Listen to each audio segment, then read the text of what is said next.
There's other kind of door.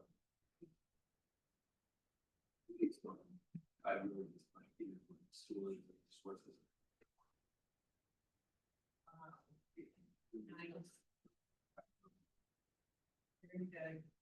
Or the two of them.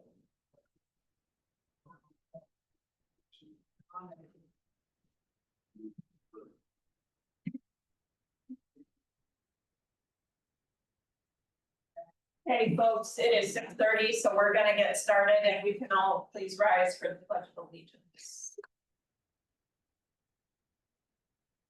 Pledge allegiance to the flag, United States of America, to the republic for which it stands, one nation, under God, indivisible, liberty and justice for all.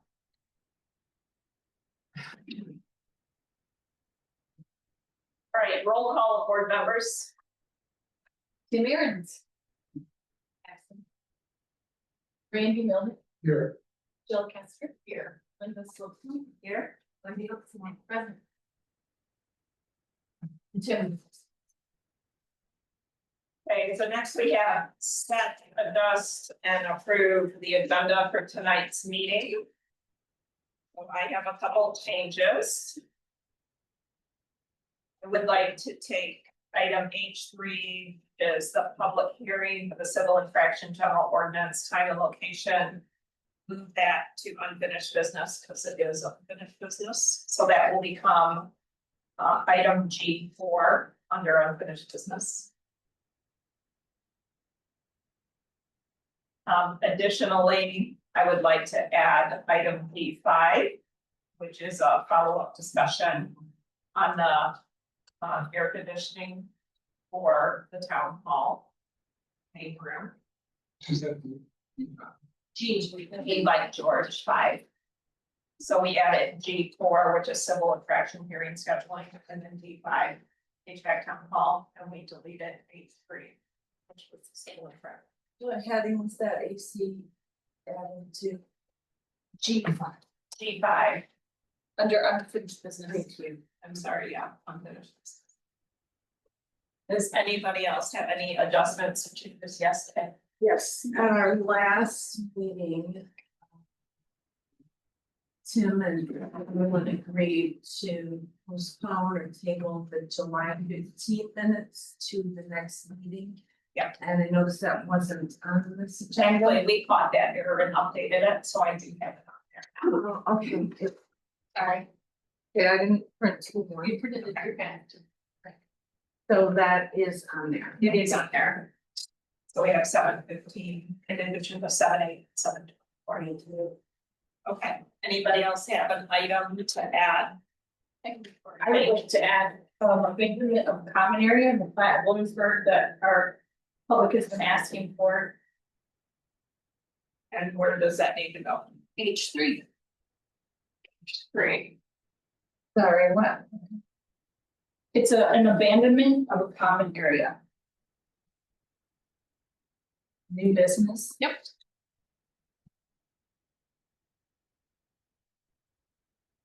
All right, any changes from Randy or Bill? So some discussion items about website design, but discussion. Okay. I'm gonna have trouble with the AC. Sure, 2 seats away and I'm having trouble. All right, Is that on? yeah, Okay, I'm sorry, I couldn't make that out. A discussion of websites. Website design. yeah, we're gonna cover that under board comments and discussion, is that what you said? Yeah. Thank you. Love to have the AC on. Okay, well, I think we have a fairly short agenda, so that should be one. So I'm gonna make a motion to approve the agenda as amended. Second that. So motion made by Slocum and seconded by Milnick. All those in favor? Aye. Those opposed? All right, motion passes. All right, declaration of conflict of interest. Does anybody have a conflict of interest with any of the items on the agenda tonight? I'm not seeing any conflict of interest noted. Is that correct? Correct. Okay. Thank you. All right, next we've got public comment. So, if you'd like to make a public comment, please come up to the lectern where there is a microphone. Public comment shall be carried out in accordance with the following board rules and procedures. Comments shall be directed to the board with questions directed to the chair. Any person wishing to address the board shall speak from the lectern and state your name and address. Persons may address the board on matters that are relevant to the township government issues. No person shall be allowed to speak more than once on the same matter, excluded the time needed to answer board member questions. The chair shall control the amount of time each person shall be allowed to speak. I think due to the small number of people, 5 minutes will be acceptable. In order to avoid unscheduled debates, the board generally will not comment or respond to presenters. Silence or non-response from the board should not be interpreted as disinterest or disagreement. Okay, Connie? But that's my Connie. Okay. Connie Highmore, Banks Road. I'm here, my husband wrote this, so, and I'm sharing it. I'm here today requesting a copy of the letter that was read aloud at the July 2nd PC meeting by Carl Roble. A letter stated the opinion of the township's attorney pertaining to the appeal court ruling on Banks Road lawsuit. I'm not going to dispute the inaccurate opinion of the township attorney today. I've done that in my public comments that I was not able to read at the PC canceled meeting. I've since sent them to the township board. The July PC meeting was not on Zoom. We weren't able to watch or comment. We had to wait for the meeting minutes to be published to see that the township's attorney is stating opinions on the Banks Road court case that are not consistent with the actual rulings of the court. How many of you have read the appeals court ruling on Banks Road? No one from the township attended the court case. The case of such magnitude that it will take my tax dollars, the taxes I pay each year, the next 155 years to cover the money we've spent so far to the attorney on this case. How many of you are relying on the attorney to tell you what they rule? The same attorney that never recommends a solution to an issue, just a continuation. The same attorney that recommended 6631 Banks Road, a non-compliant parcel of land to be sent to the mediation. The same attorney that recommended 6631 Banks Road, a non-compliant parcel of land be sent to the ZBA. The same attorney who misled the circuit court judge. The same attorney that leads the ZBA to create findings of fact that made an appeals court judge push himself back in a chair, raise his arms in the air and chuckle at them. The same attorney that's now expressing his unsupported opinion on the appeals court ruling. And finally, the same attorney that's now preventing public access to a letter read aloud at an open meeting. To be accurate in my assessment of the township attorney's opinions, I requested from the township clerk a copy of the letter Carl Roble read during pertaining to the Banks Road lawsuit. The township clerk responded in a quote, "Our lawyer has reviewed the matter and determined that the meeting minutes do not match the content of the letter, nor do they reference a specific letter being read. As such, the document remains protected under attorney-client privilege and is not subject to release under the FOIA." So help me understand this. I have a township official who says he's reading a letter sent to him by the township clerk, written by the township attorney, recorded in the meeting minutes by the recording secretary, that the attorney claims is not true. So who's not telling the truth? I reviewed the audio recording of the meeting. After waiting for Carl to shuffle through his papers to finally find the letter, he states he received a letter from Wendy and written by the attorney. So Wendy and Carl are being truthful. The transcript of the meeting minutes is accurate, not all inclusive, but accurate to the audio recording. So Kay is being truthful. So who's not telling the truth?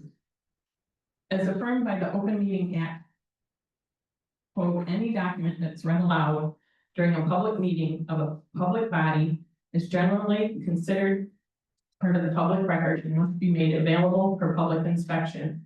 This includes not only minutes of the meeting, but also any documents presented or discussed during open sessions. The township's attorney, Chris Patterson, in a PowerPoint presentation he authored on March 22nd of 2022, states on slide 15, quote, a client's voluntary disclosure of confidential communication to a third party waives attorney-client privilege, unquote. Doesn't he remember his own teaching? I am again requesting a copy of the ZBA, the letter ZBA rep roll read during the July 2nd, 2025 PC meeting. I have submitted a FOIA. And listed there are the references that Frank was referring to. Thanks for your time. Thanks for what you do for our township. Appreciate you.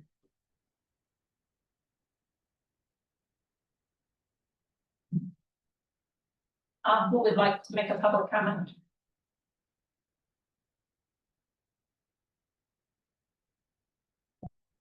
Members of the board, Julie Zenas, speaking on Point Road, Zenas. Julie.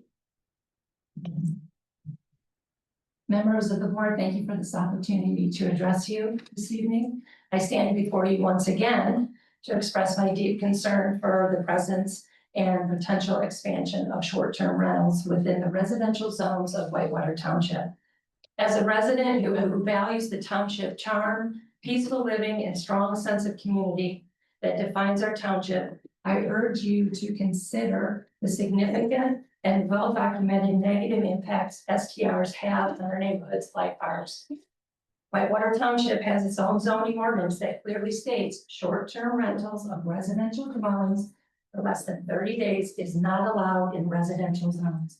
This policy reflects the commitment to preserve the character and livability of our neighborhood.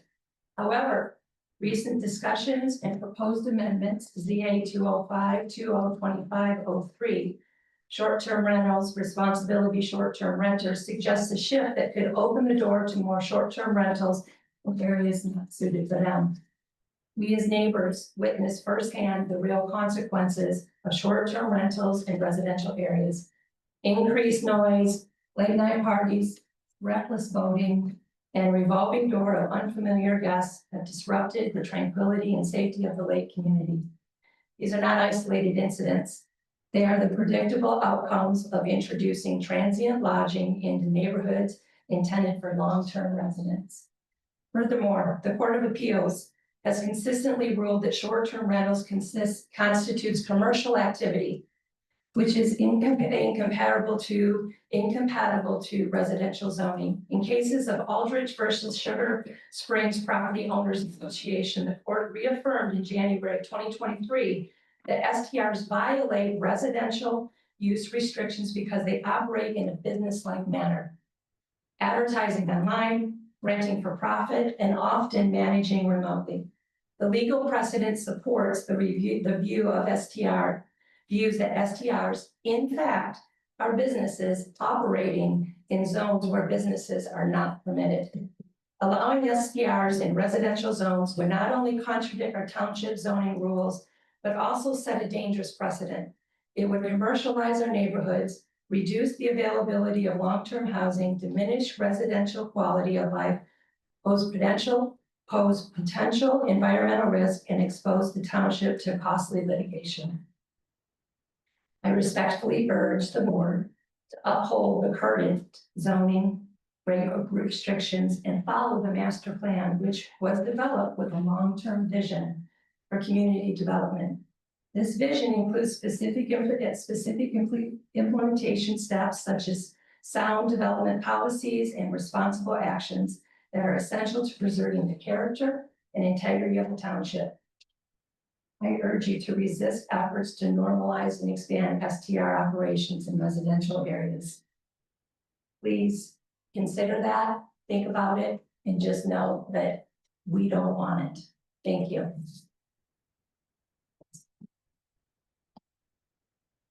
Thank you. Who else would like to make a public comment? Anyone? Kim Angus, 5101 Brown Bear. I wanted to share a point that I brought up to the planning commission this morning at a very, very early hour. For me.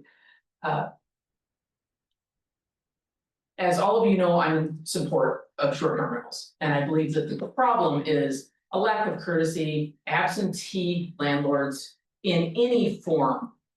Right, it does not have to be short-term, any form of rental with absentee landlords. I say, speaking as a professional landlord, you're gonna have a problem. It's just a matter of time. What we have now, when I went through our PC packet, I was surprised to look at it. 2 months ago, we had one case that was working through the process of litigation and waiting at a court date. Last month, I believe there were 2. There were 7 in this month's CA report. 7 cases that, no, they're not in court. Understand the difference, but they are at some point in our process of heading for a court case.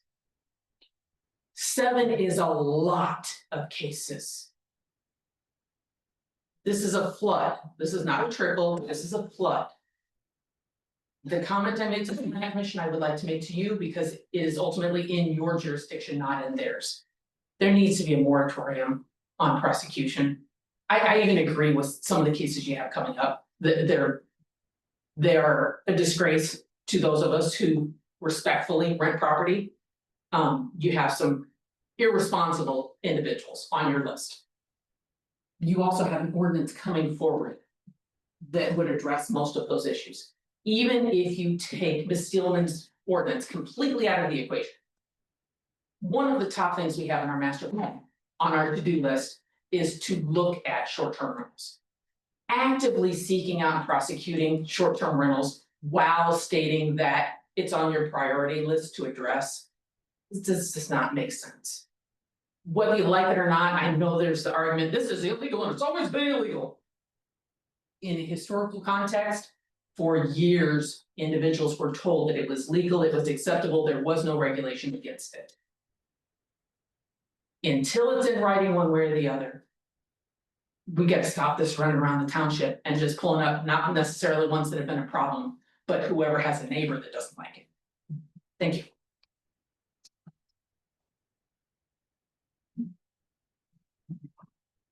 Hi, Randy Steele. 7315 Chris Road. I got a little packet here, just a little map or some info for each one of us. No, this reads that. Sorry, this You're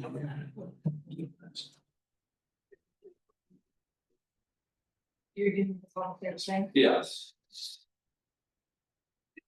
I think that's okay, isn't it? Yes. Making sure. Yeah. Getting the same thing. You want one too? Alright. Good, I'll start with that for me, for her, radiator, the one of them didn't. And I'll give that back, but, oh, sorry. Alright, I'm gonna read this for my wife, because she couldn't be here, we had kids. She already did the early morning one. Good morning, planning commission members, or, commission members, sorry. I'm addressing the commission today to express concerns about the prioritization of agenda items relative to the master plan stated goals. While discussions on wineries and event barns are not without merit, their prominence in recent meetings raises questions about the alignment of master plan's priorities. For clarity, we conducted a keyword analysis of the final master plan adopted on February 5th, 2025. And have provided a handout summarizing the findings. Wineries are mentioned once in relation to tourism in our area. Event barns are mentioned 7 times, all pertaining to the 2019 survey. Enforcement is mentioned 6 times, primarily referencing junk, blight, and development of an STR ordinance. Short-term rentals are mentioned 10 times with explicit ties to specific goals. This analysis indicates that short-term rentals are a higher priority in the master plan. In April, I submitted a STR ordinance application which appeared in the May Planning Commission packet. However, as reflected in the May meeting minutes, no substantive discussion occurred despite multiple public comments and many pieces of correspondence. They were submitted relative to STRs. In contrast, wineries and more recently event barns have dominated multiple meetings. We respectfully ask why the commission's resources, including staff time and wages, are being allocated to lower priority topics, while an ordinance addressing a documented priority remains unaddressed. As a stakeholder incurring associated costs, she'll continue to advance for the alignment with the master plan's priorities. This misalignment is evident in the public record and risks undermining the commission's commitment to its own guiding documents. She just urges the commission to focus the efforts on the master plan's priorities, and particularly the SDRs, to ensure resources are used effectively in service of the community's stated goals. Thank you for your time. That was Rachel's comment. My comment is I just wanted to give you a quick brief of what I thought I saw this morning, because I don't know if you'll get a good accurate account. But they did a ROS selection this morning, and it's a little bit lopsided. They stated that they were going to, that their intention was to make a balanced group. And they ended up with 5 lakefront residents, which we know the lakefront people, that's gonna be a little bit more of an issue for them. But they got 5 lakefront residents, and 4 people are neighbors on the same street in the same subdivision. So I don't know if they got a very broad picture there. Didn't seem like it. We also, you guys are gonna be talking about the civil infraction ordinance tonight. I would urge you to put that away and don't bother scheduling a public hearing until you have products that are worth enforcing. We don't have ordinances that are clear or easy to understand. We've got a lot of that stuff to clean up and figure out before we go, putting the police after us. Otherwise, we're setting ourselves up for, lawsuit after lawsuit after lawsuit.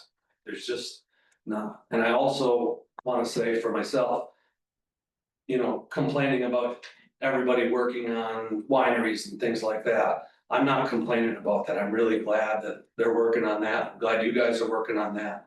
I really am, but it's just, it feels a little bit strange. It feels like we're maybe getting pushed against the people who do want STRs.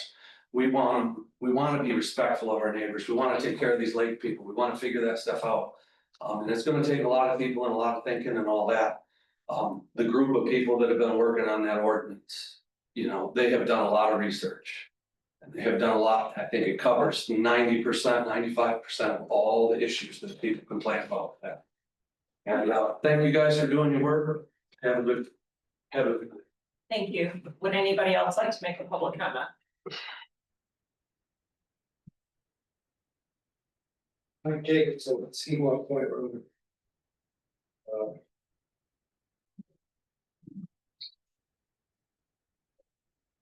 I'm very disappointed in this board. I would think that the amount of citizens attending meetings and the fact that the numbers keep growing be a red flag to you. And that instead of pushing forward as fast as you can, you would step back a little and try to figure out why. Instead, you want to restrict the public's ability to communicate with you from 5 minutes to 3 minutes. Won't read the written public comments people send in anymore, especially if it disagrees with you. Don't allow the people on Zoom to make comments anymore. Conduct business on items that are not on the meeting agenda. Want to double the fee for citizens to submit their own version of an amendment to zoning. Have board meetings during the day when many citizens are at work and can't attend. Try to turn neighbors against neighbors with this complaint app on the township website, and let the zoning administrator make the statement that if citizens will go to it and make a complaint, that she will go after them. Have the state police show up at a meeting as an intimidation tactic when it's clear citizens strongly disagree with you on issues. And it appears that someone in this office is not allowing all received written comments to be available to the public, especially that don't fit your narrative. I'm telling you, these are not conservative values. Remember, conservative values is what you said on your campaign signs. You may not remember, but we do. On top of this, the board is neglecting its responsibility in at least one of our parks. Both kiosks on Skegamo Point Road are in disrepair. There are trees across the Losi Trail, and I'm not sure it's been mowed. The pond has not been draining properly for at least 10 months on the Wild Creek Natural Area. Also, if the board can justify spending the tens of thousands of dollars it did on the bleachers at High Prairie Park, then I, for one, believe they can spend whatever a stamp costs to send us a receipt for our taxes when we pay our taxes. After all, each one of us pays thousands of dollars in property taxes. A stamp is not out of question. And for one, I want to have a rapport with the board at every single meeting, no matter if it is a meeting to conduct business or a public hearing. And I believe other people do too. Please step back, slow down, and understand the citizenship has concerns and wants to be heard, and it's your job. And I also want to make it clear to all of you, this rhetoric of that the zoning administrator is creating in the community by asking people to turn their neighbors in if they don't like what they see in their yard is a bad deal. Me and my wife have had a sign in our yard vandalized, and we believe it's because of this rhetoric. And it gives the people who ain't all there the notion that it's okay for them to do stuff like that. I do not care what somebody else's sign says in their yard, what their yard looks like, or how many mannequins they put in their yard. That's their business, they pay their taxes, that's their yard, that's their business. So they shouldn't be concerned or care about what I have in my yard. As an American, that's my rights. I pay the taxes on that property, I have rights, just like the rich people down the end of my road. Your zoning administrator told me, Mike, there's millionaires who live on that road now. I hate to be the one to tell her, there's been millionaires living on that road for a very long time, and we've gotten along just fine. We don't need somebody stirring the pot and making a problem. And the first step should be, if somebody comes to the township with a complaint, the first step should be, have you gone and talked to your neighbor about this? Not send the township bulldog to take care of it. You get more, Thank you, Mike. you get more results with hunting than you do with vinegar.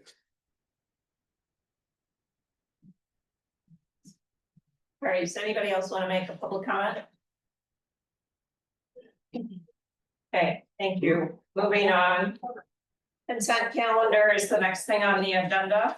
We have a list of correspondence. Then we have minutes for approval and bills for approval.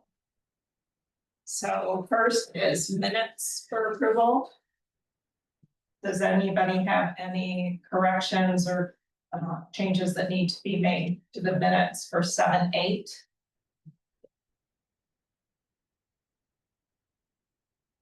I don't see any changes to 7/8. How about 7/15?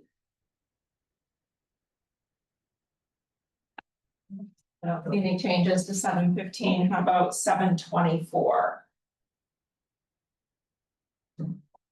I don't see any changes, so do I have a? Tim already looked over.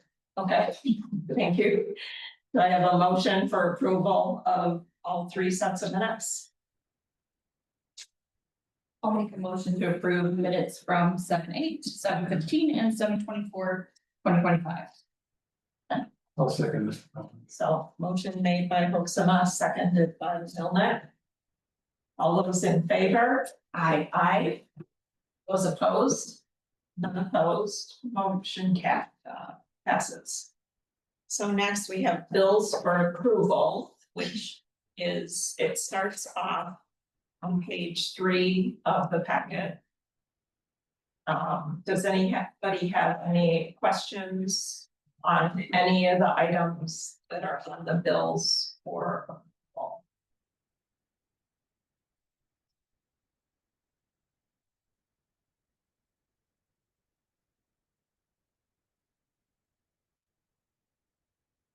I have one question, just the municipal underwriters, I believe that bill is for the large liability insurance policy. It is, Is that and correct? you sent it to the wrong address, so he's been fronting it, so he said, please get that to me as soon as The possible. wrong address? Yeah. Street address? And email.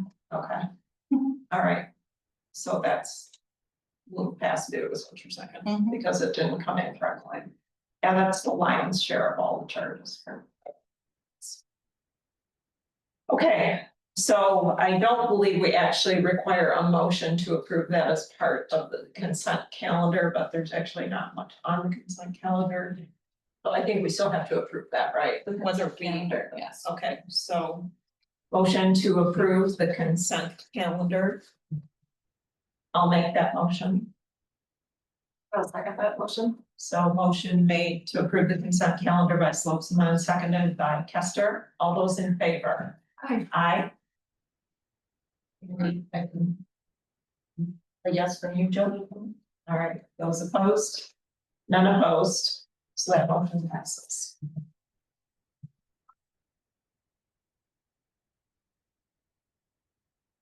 Okay, moving on to unfinished business. We have kind of a standard item right now with the park and recreation on unfinished business. On the park and recreation, nobody submitted any questions for me. I do know there will be items coming up at our next meeting associated with, right-of-way approval for consumers' energy relative to the Whitewater Township electrical upgrade project. I've heard about that, and there are possibly some other things that are happening with Whitewater Township Park in particular. Expect that at the next meeting. The next item on the agenda, item G2.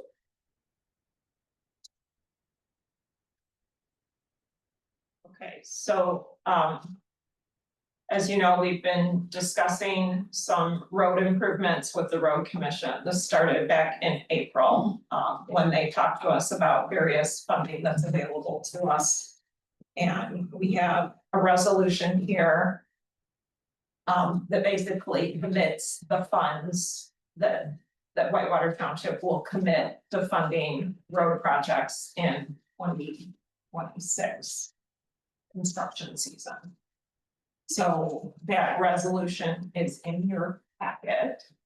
I want to draw your attention to the key points here that the commitment is $400,000 to improve Cook and Skeegamon Point roads.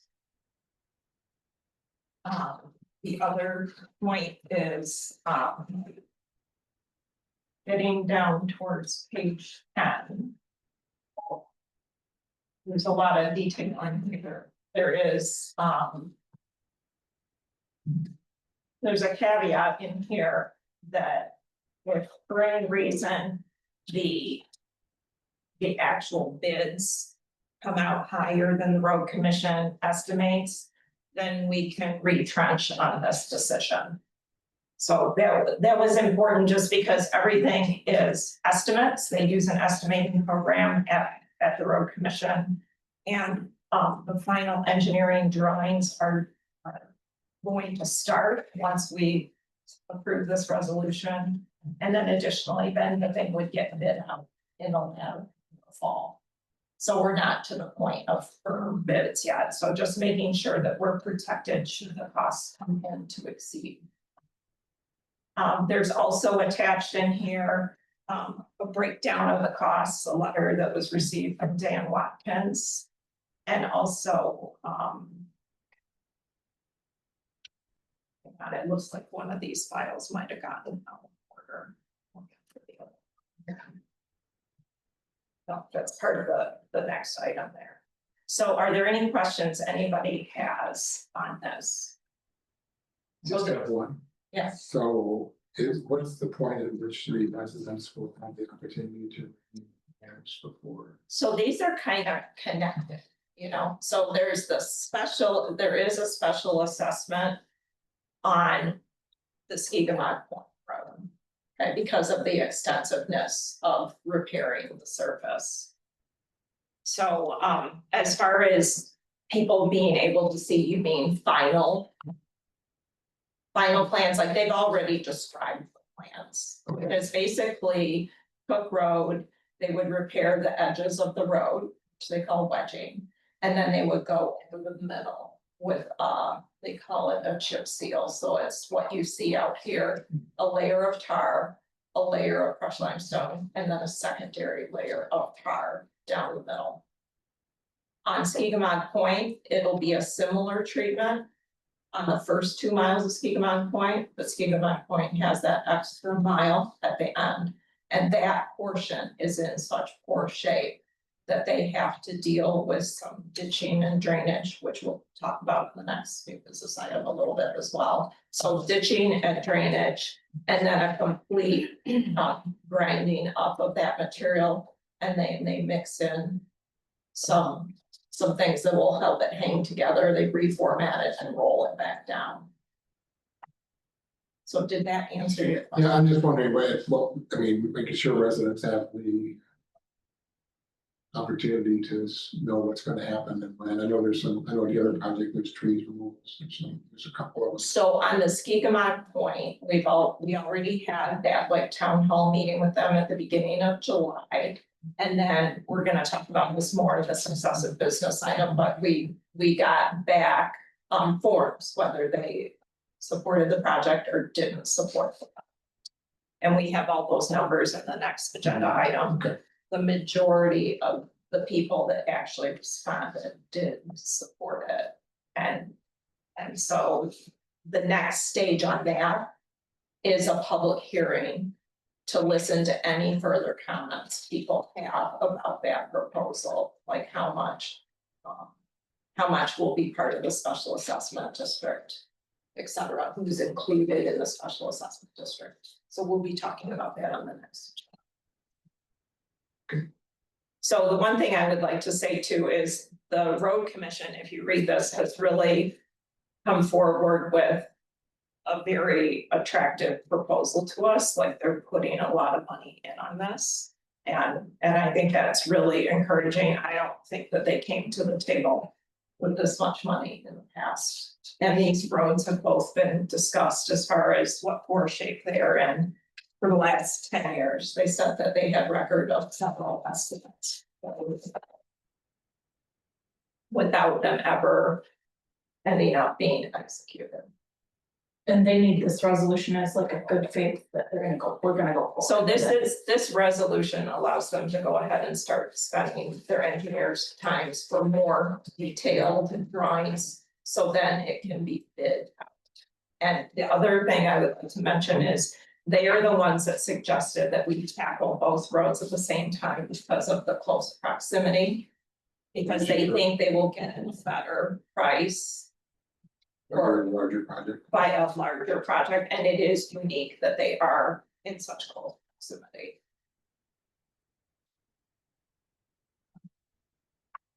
So are there any other questions? Okay, if not, so let me roll back up to the resolution. So do you have a resolution number for this? 2025 12. What's that again? 12. 2025 12. Dash 12 would be the resolution.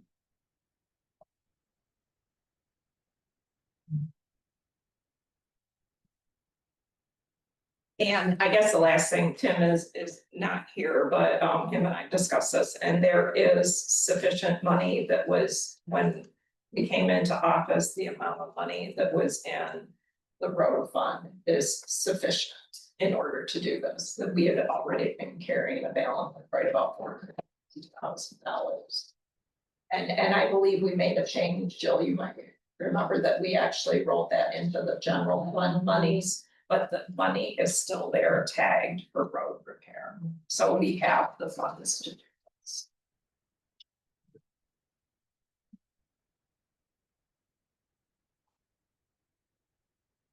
Do I believe it was one? Reading it? I can do that.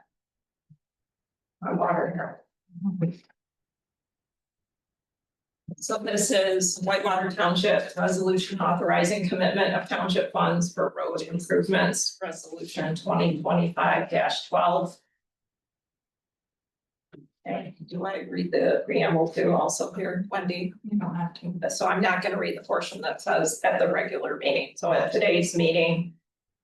With various people present. Actually, it does say that this resolution was offered by, I am recommending this resolution. And I do need a second on this to go forward and read this. Is that right, Kay? Well, Or is that a little wrong? with mentioning some of the verbiage with the people present, and I need specific verbiage for the motion. There was a little bit of Okay, so, non-specific info, and I didn't see it suggested. okay, so why don't I back up and say, I'm gonna make a motion to approve resolution 2025-12, a resolution authorizing commitment of township funds for road improvements in 2026. I'll second. Okay, motion made by Slopsma and seconded by Kester. So whereas Whitewater Township is a general law township organized and existing under the laws of the state of Michigan, and whereas Cook Road and Skegumog Point roads are public roads within Whitewater Township that serve township residents and provide essential transportation infrastructure for the community. Whereas Whitewater Township Board has determined that improvements to Cook Road and Skegumog Point Road are necessary for the health, safety, and welfare of township residents and the traveling public. And whereas Grand Traverse County Road Commission has jurisdiction over Cook Road and Skegumog Point Road and has indicated its willingness to undertake road improvement work on these roads in 2026. Whereas the Whitewater Township Board desires to participate financially in the road improvement project to ensure that necessary improvements are completed. Whereas the township has sufficient funds available to commit to this road improvement project. And whereas the final contract amount and specific scope of work will be determined through negotiations with Grand Traverse County Road Commission and will be subject to further approval by the Township Board at a later date. Now therefore be it resolved by the Township Board of Whitewater Township, Grand Traverse County, Michigan as follows. 1. The Whitewater Township Board hereby commits $400,000 in township funds for road improvements to Cook and Skegumog Point Road. And with said improvements to be constructed in 2026 in concert with the Grand Traverse County Road Commission. 2, the township supervisor and township clerk are hereby authorized to work with the Grand Traverse County Road Commission to develop the specific scope of work and final contract terms for the road improvement project. Item 3, the final contract amount shall be set forth in the sum certain in an amount to be approved by the Township Board at a later date, not to exceed the committed amount without further board authorization. The commitment of funds authorized by this resolution is contingent upon the Grand Traverse County Road Commission agreement to undertake the road improvement project in 2026. The Township Board's approval of the final contract amount and scope of work. Compliance with all applicable laws and regulations governing township expenditures and road improvements.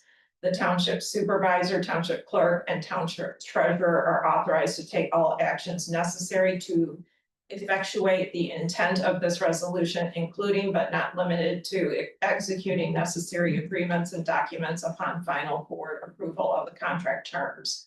This resolution shall take effect immediately upon adoption. All resolutions and parts of resolutions in conflict with the foregoing are hereby rescinded to the extent of such conflict. Roll call vote when ready. Kester, Yeah. Slopsma, Yes, Myself, yes. Milnick. Yes. And Aaron's absent. So resolution declared adopted.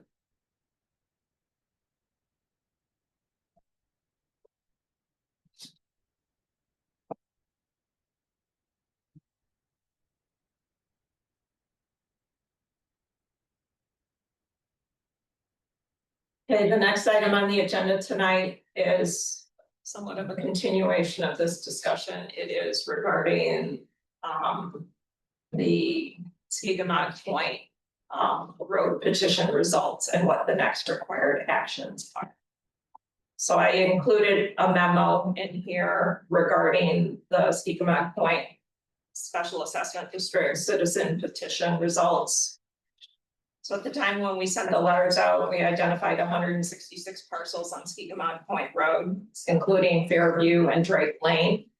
102 parcels returned petition sheets in support.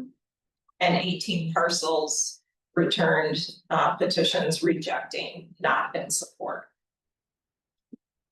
So based on these petition results and based on the state law governing special assessment districts for things like roads, we should proceed to the first public hearing on the project. So what you will see in your packet on page 13 is a resolution again. So Wendy, this would be resolution 2025-13.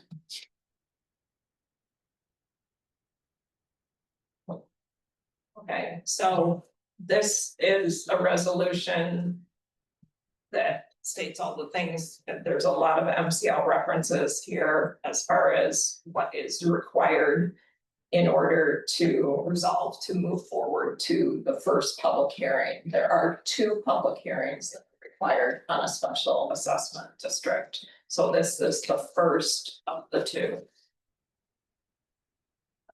So I'm going down here and just trying to, so what this includes, if you page through here, is I've already given you the petition results from the public. And by the way, those petitions were reviewed by Wendy to make sure that they were the correct names of the people who own the parcels.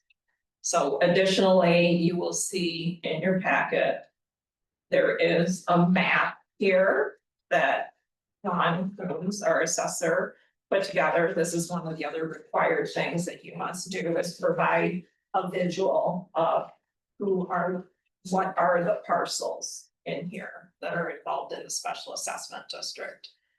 I do want to call your attention to the largest parcel that is in here, belongs to us. It is the Battle Creek Nature Area property. So we are one of the people that will have to pay special assessment. The special assessment amount is currently estimated to be $248,000, which would be divided amongst the parcel owners. The construction was estimated, the portion of the construction that the landowners would be responsible for was $238,000. And then there was a $10,000 estimate for administrative costs. So those administrative costs include the legal fees that we are receiving from our attorney to do things like prepare the resolutions. The other thing in there is administrative costs such as postage. We had the cost of the postage for the petitions, and then we will have postage required to notify all of these parcel owners for the 2 public hearings. And then there will be some amount of administrative costs associated with collection of the special assessment fees. And the intent is that there will be an option for property owners if they would like to spread it over a period of time, such as 10 years, they would be able to do that. And that would be the fees that associated similar to school tax collection, that the treasurer, because it's added work for the treasurer to mail out those notices. I want to clarify too, this was something that was pointed out early on. This is not added to your taxes. It's a special assessment, not a tax. So the whole idea of special assessments is we do this improvement, it enhances the value of your property. So it's considered an assessment It doesn't go on your tax bill unless you fail to pay the assessment. The assessment's typically sent out in the fall, the September timeframe. If you don't pay it, it goes on the December bill of your taxes. So, what questions people have, and then there's a more detailed breakdown and a copy of the petition letter that the people and a detailed copy of the quotation. So I have a question about parcels here. It says your memo says 166 parcels on schedule point. 102 support 18 against, so there's 6 parcels that, is that multiple? Like a one owner owns 2 parcels for 3? Every parcel that voted, that we have a handful, it's a decent sized handful that have multiple parcels. They were sent a letter with their parcel tags on their form. So if they voted no, that's 2 no's. If they voted yes, it's 2 yeses. And so it depends on how they did that. I had one person that voted 1 yes on 3 parcels. That was 1 yes. Okay, So. Does that make sense? so the discrepancy between the number of parcels is what again? One It's just how many people, It's just how many, not everybody returned it. Oh, okay, all right. We did have one particular parcel, we had a problem that we do not have a valid address for the, double check that with the treasurer's office. Double checked it with the assessor, looked online at the property records. You know, Okay. came back undeliverable, they have no mailbox where there's the address is, so. So we have at least 46 question marks. Right. So the state law says you determine your number of parcels. And in order to go forward with a public hearing, you must have at least 51% of the total parcels. So it's not the percent of what people turned in. It's the percent of total. So we're over that threshold, so that's why we Yes, proceed. we are. We're at like 61-62% at this point. And it was determined that the amount is being divided equally per parcel number, not by percentage At of that gross point. frontage or anything like that. At this point, yes, that's the most common way that these are done. However, our attorney does have another like program that he'll run through, but that is done at the next step. Okay. So this first public hearing is talking about the general scope of it, and hang on, the second public hearing is more targeted at all the particulars of the payment that will be due. So the first one's like general, and it is in the state law, it is actually geared towards objections. Because what the point of the public hearings are to make sure that all objections are heard.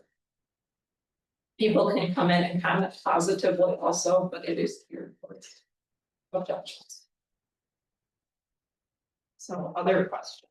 Yeah, and actually I do have a lengthy 40-page document from our attorney that outlines the steps that you must go in order of those steps. So any further questions on it?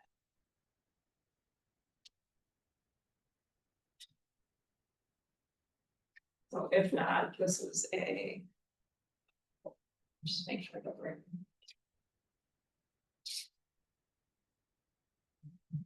So, we talked about this, Wendy was assigned this resolution 2025-13. So we need a motion to approve the Skegama Point Special Assessment District Resolution 2025-13. I did just make that. I'll support that. So motion made by Slopsma, seconded by Hoeksema. Would you like me to read this one also? I can give it a point too. Okay, and there is that one notation about. And there is a sample public hearing document here too. Okay, go ahead. Can probably put to be determined. So whereas pursuant to Act 188, Public Acts of Michigan of 1954 as amended. Upon receipt of petitions, therefore, the township board may proceed to initiate and carry out improvements to public roads. within Whitewater Township, including but not limited to improvement, maintenance, repair, and paving related to improving Skigamaw Point, hereafter referred to as Skigamaw Point improvements. According to MCL 417221C, if approved, the cost of all expenses incident to special assessment proceedings shall be deemed part of the cost of the Skigamaw Point improvements. And the township board has received petitions for the Skigamaw Point improvements from the record owners of certain properties along Skigamaw Point.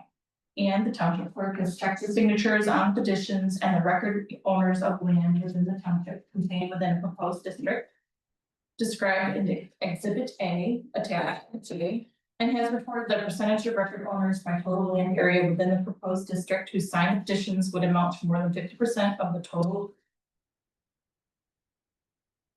frontage along Skigamaw Point and would constitute more than 50% of the total land area in the proposed district. And the Grand Traverse County Road Commission has provided a report for the township board's consideration describing the estimated cost of the Skigamaw Point improvements and the scope of the Skigamaw Point improvements on the attached Exhibit B. And the township board tentatively determines that there is a need for the proposed Skigamaw Road improvements described in Exhibit B to serve the properties within the proposed district described in the attached Exhibit A. And the township board desires to proceed with the proposed Skigamaw Point improvements to benefit the properties within the proposed district described in the attached Exhibit B. Now therefore be it resolved, the Township Board of Whitewater Township, Grand Traverse County, Michigan as follows.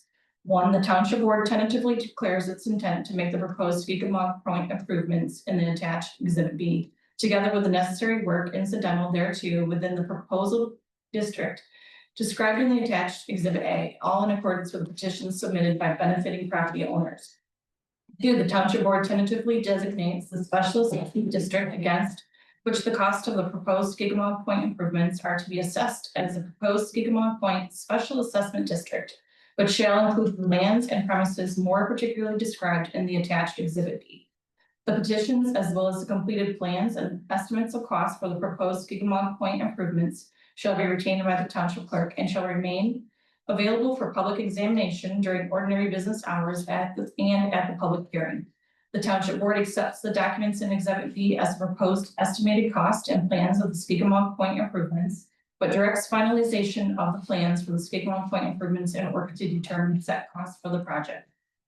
4, the township board shall conduct a public hearing to hear any objections to the petitions to the proposed Skigamaw Point improvements, to the cost of the estimate of cost, and to the special assessment district proposed to be established for the assessment of the cost of such improvements, and this is yet to be determined. The notice of the public hearing shall be substantially in the form attached as Exhibit C and shall be provided by first-class mail at least 10 days before the public hearing to all properties sent to record owners on tax records within the proposed special assessment district and by publication twice in the newspaper that circulates within the township, and the first publication occurring 10 days before the public hearing, as required by Act 188 and other applicable laws. All prior resolutions and parts of prior resolutions insofar as they conflict with the provisions of this resolution are hereby rescinded. So roll call vote when ready. Hoeksema, yes. Slopsema, Yes. Esther, Yes. Milne, Yes. and Aaron's absent. Resolution declared adopted. So before we conclude this topic, I want to talk about dates for the public hearing. We've been doing a lot of work lately to make sure that we have a forum of adequate size and include the ability to have Zoom at a public hearing to make sure that nobody is excluded from this activity. So there's been a lot of discussions with both Woodland Schools and East Bay Township Hall regarding venues to take care of this. We also considered Samuel's Farm. However, with weather as it is, as well as availability of Zoom, that's a more difficult location for us. In addition, we have LIAA. Randy, you can help me with what those initials stand for. Land Information Access Association. So Land Information Access Association, they're a nonprofit government related entity that specializes in making governmental activity available to the public. And so we have engaged them in discussions as a result of discussions with East Bay Township. They are the people that professionally handle making sure that there's web access meetings. So I think they do work at least 8 townships in the area and city of Traverse City. yes, definitely. He did tell me they do the county and city of Traverse City. So all of our various problems we've had with Zoom such that this would be professionally managed so that there would not be hiccups. And so That's for that meeting or for all meetings going forward? right now it's focused on our immediate needs for public hearings, but there's also discussions about getting them to help us permanently. Because just seems to be a problem. It's my understanding that they're going to use their own equipment for the. Yes, they don't use other people's equipment, they use their own that they know, and they do every single East Bay Township meeting. So currently, I did check for dates. The board members would be available. It appears as though the 9th of September is a good date for people. Does that still sound like a good date to everybody? And I did talk to Tim also, so September 9th. yeah, that was a date that everybody said they were available. The soonest date, in the case of the Skeegamon Point Assessment District, we must mail notices to all of these parcel owners. And it must be in the US mail first class 10 days at minimum ahead. We could do this meeting, East Bay Township is available as soon as the 4th of September. If we want to do it on that date. The additional thing to consider is with the civil infraction ordinance public hearing. That's a 15-day notice, I believe. Actually, according to all the legal paperwork, it was 10 days for this SAD. I think it's specific to the statute. That was in my instruction manual. But so what I wanted to offer to the board is it appears as though the 9th of September is a very good date.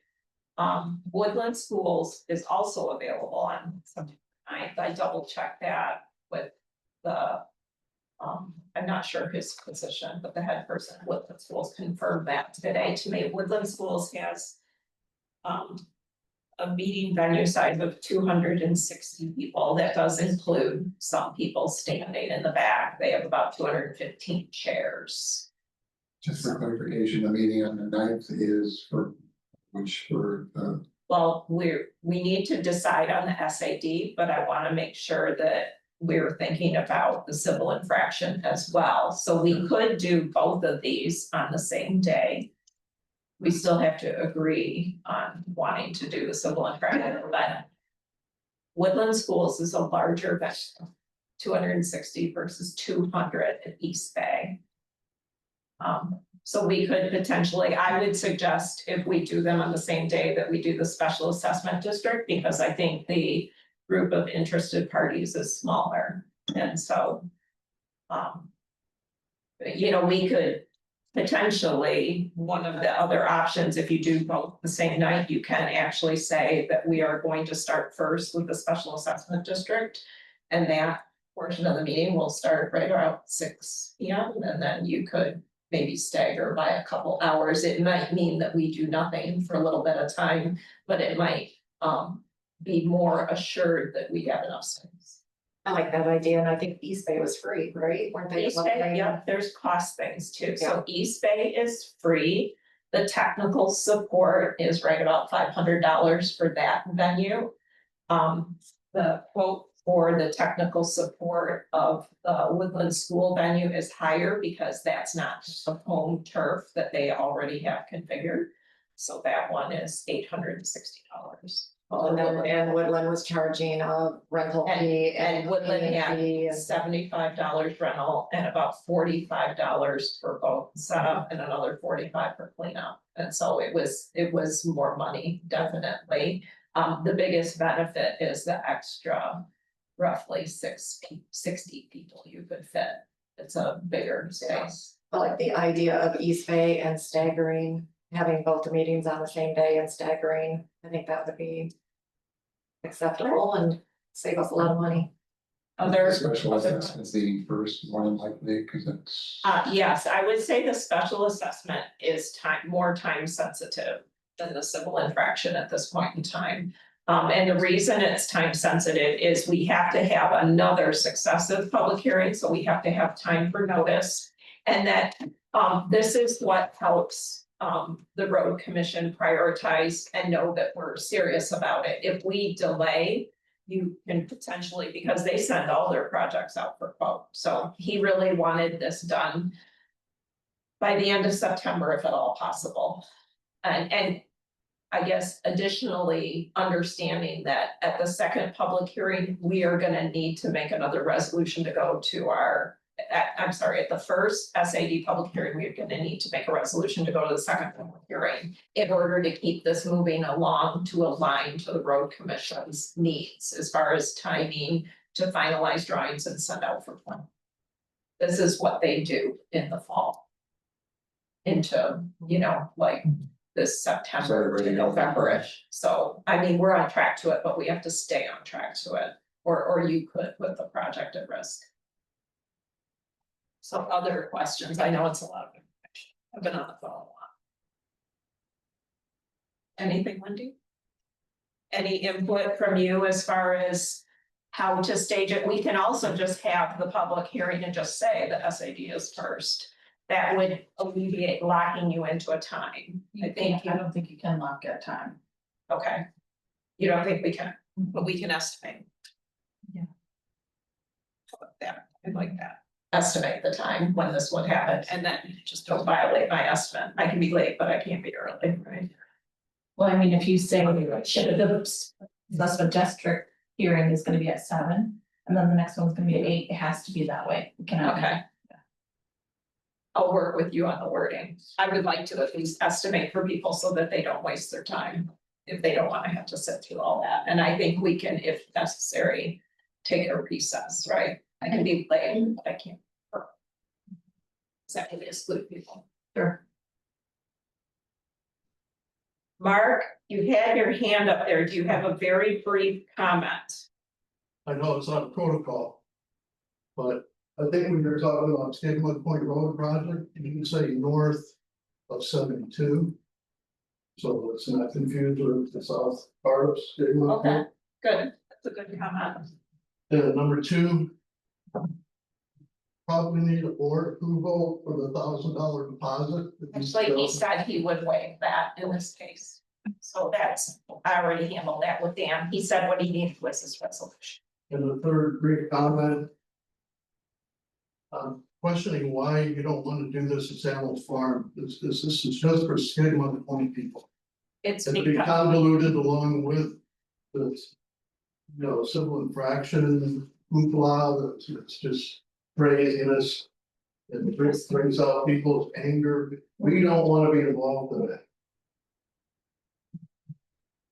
okay, And our residents will be upset if it's included. I can't turn this into a public comment, but Just one question. yeah, What's the definition of the end of the road? all of the properties are on that. And All the way to the lake? yes, Okay, thank you. that's what's colored in. What's Mr. Mark's last name? Taylor, Mark Taylor. Taylor. And what's Mr. Zenus's first name? Jeff. Thank you.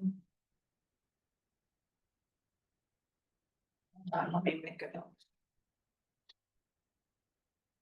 Okay, so, thank you for that input. Any from 2 residents of the area, any further comment about, I'm concerned about setting up Samuel's Farm.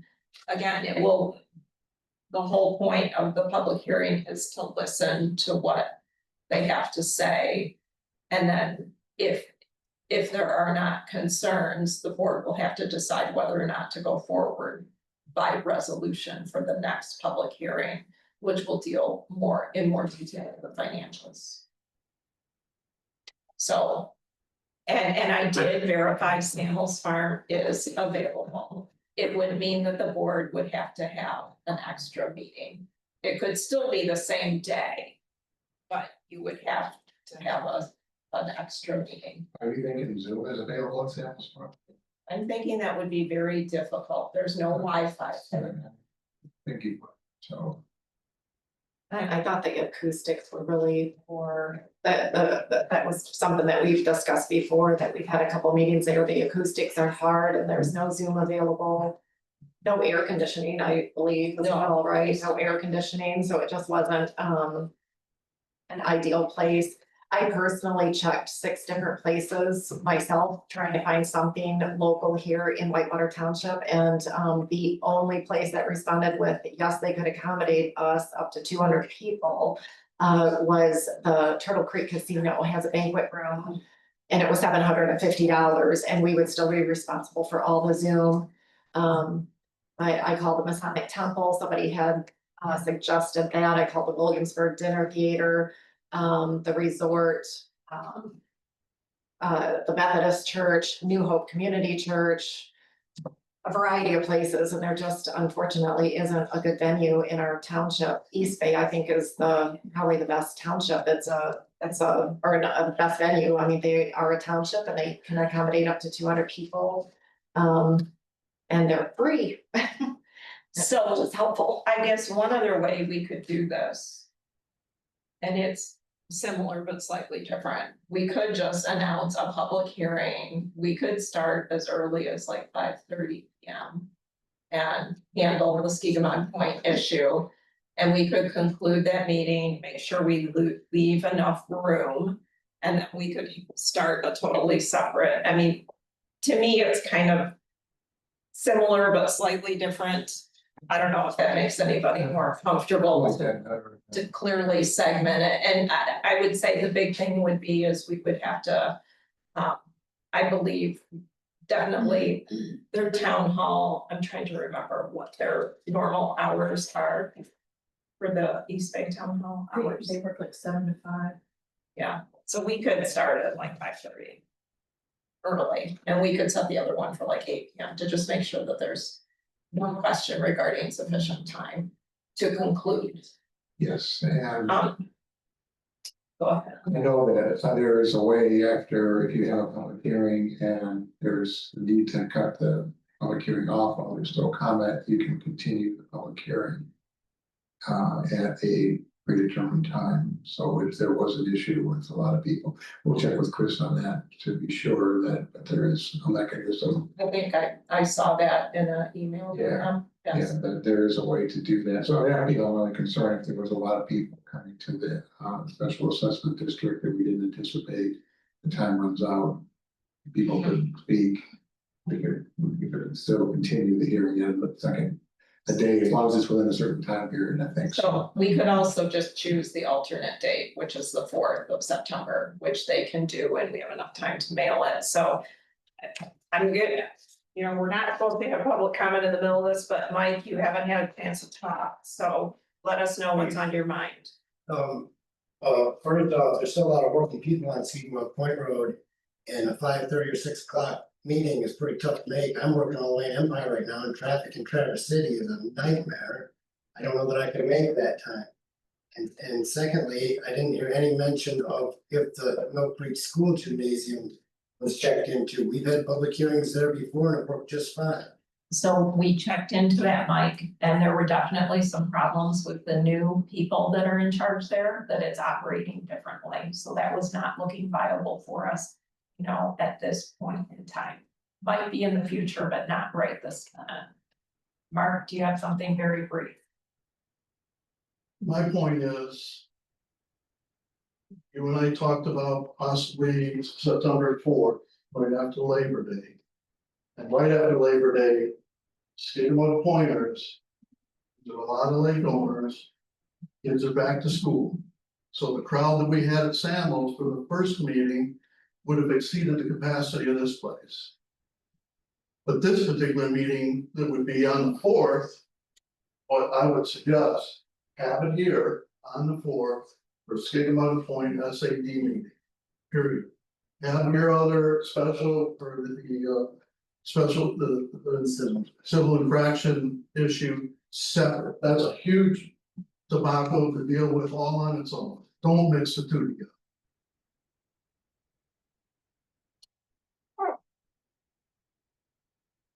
Can I ask them a question? Sure. Would you anticipate if this public meeting is primarily for people opposing, there's only 19 people that are, or 18 people that opposed it, 46 unknown. Do you anticipate a lot of people showing up to oppose things? Not at all. I venture to say you got less than 20. And they have unlimited time to speak? Actually, I verified that with the attorney. It's still the same rules we have. It's small meetings, and it's critical though that we also be fair. There are some issues, and I think some people would need more than 5 minutes to talk. It's not just the opposing people though, it's to get information, Right. so they can have their answers. There's a lot of questions still that need to be answered. So, the one other thing I guess I would like to say is, again, this is the time sensitive one, regardless of where we go. I mean, if we don't follow the process as stated in the state law and get this done in a proper amount of time, then we definitely potentially put the project at risk, and then the cost will go up without a doubt, like we all see at the grocery store. It'll go up. So, And we'd be allowing Zoom questions if the meeting were held Yes. here. yes, we would have to get help from LIAA for sure. So it Yeah. would be a little bit of a safety valve on the size of the people coming. Right, it could be. My only concern is that if it's delayed, then you have to notify them about again, and so then you lose about another 3 weeks, this is what happens. Every time you have to go through this, you lose again. So it is concerning to me to try and do something that has zero risk of failure due to size. And Mike had a good point about trying, if we try and cram both in at the same night, I mean, that kind of forces something to start earlier, and then that limits access by people because of whatever their situation is with working or whatever. And the last thing I'll say is I agree with Mike. 6:30 or 7 o'clock, have that meeting on September 4th here at this building. For that same day. Just for reference, I'm not available on the fourth. Okay, Jill, are you available? I don't remember, I'd have to go back and. I think actually I have your note of what you sent me Okay, originally, and I know you had some dates not available later. I was available almost the whole time, they were just. Yeah, let me just check. I will take a minute. You guys can keep talking or throwing ideas out there. I appreciate everybody's ideas. So if LIAA could, could help at Samuel's, that could be a possibility. They brought their equipment like they're doing for. Yeah, It would just not allow Zoom. Well, you know, well, is there Wi-Fi at Samuel's? There is not Wi-Fi there, and they said that was one of the requirements. not even. That was one of the requirements for the Zoom. They can't just run it off. Will it be moving on the hotspot? He told me their big concern with Woodland was a sufficient Wi-Fi. That was their thing. Yeah. From what I learned from them a couple days ago.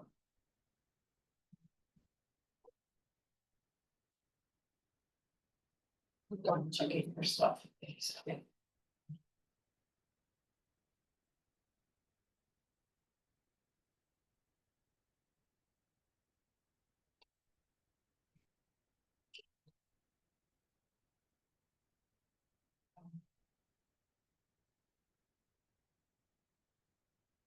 So it really depends on how many people are gonna eventually show up. Right, which is unknown for sure. All I can tell you is number of property owners. I just got an email that says I'm available everything except the 4th, the 8th, and the 14th through the 7th. Okay, thank you, essentially, okay, so we're thin on a quorum on the 4th.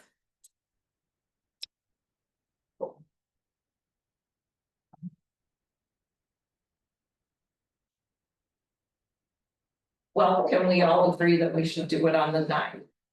We agree on that. Sounds like we can agree on the 9th. So the Yes. question becomes.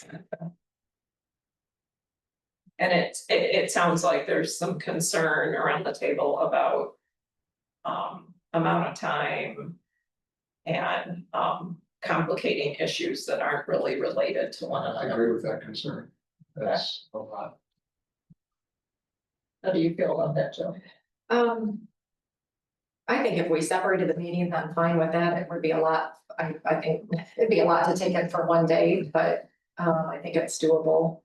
But I'm not opposed to having 2 meetings either. Flexible. What are your thoughts? Same. I mean, in theory, it sounded good, you know, to save money to have it at the same time. But not necessarily realistic. Should we ask Tim if he's available? Tim told me he was available on all days. Once he gets back from his, Could have a quorum on 9/4. yes, good, point, yes.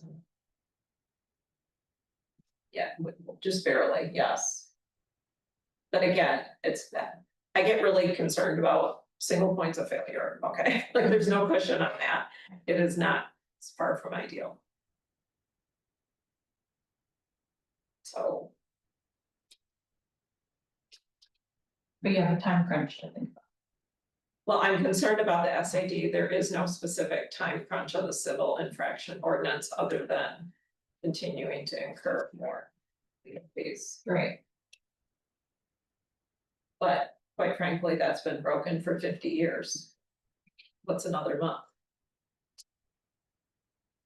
Well, there's no saying we can't have 2. Yeah, oh, you mean 2 meetings? Right. Right, I would have to check. Unfortunately, I didn't ask for the calendar of what's going out further in the future. I guess I didn't anticipate this. So I would have to check in with East Bay Township on availability. I'm not sure if they have a calendar online, but.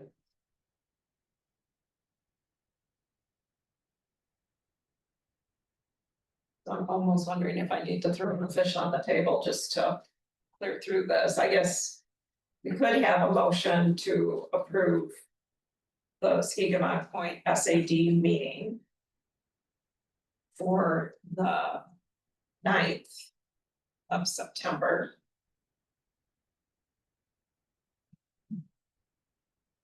We could also do East Bay on the 4th. We'll do it either day. So if that is the most important meeting, why don't we just make a motion to approve that meeting and then I don't know when we discuss the other. Next agenda. The other issue can be. Yeah. Decided later. Okay, I can support that. okay, so motion made by, you choose the location. That motion. Yeah, is Is that? it a motion? Okay, I'll make a motion to hold the SAD meeting on September 9th at Woodland School at 6:30. Woodland School? Or I'm sorry, East Bay Township.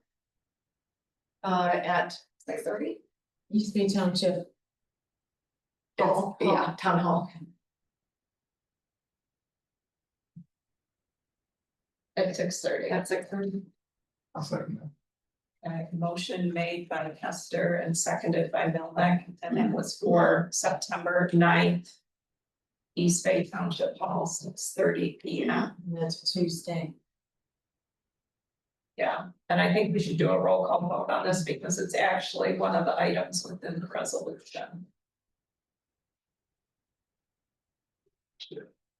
So roll call, when ready. It's actually embedded in the resolution. I mean, the roll call cannot be the same each time. Oh, I know. We started with on the list. I'm with you now. Milnick, Yes. Slotma, Yes. Hoeksema, yes. Kester. Yes.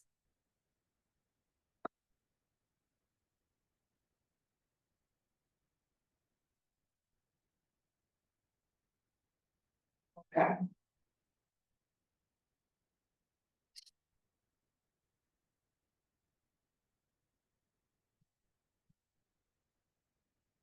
So We said 6:30, correct? 6:30 p.m., yeah.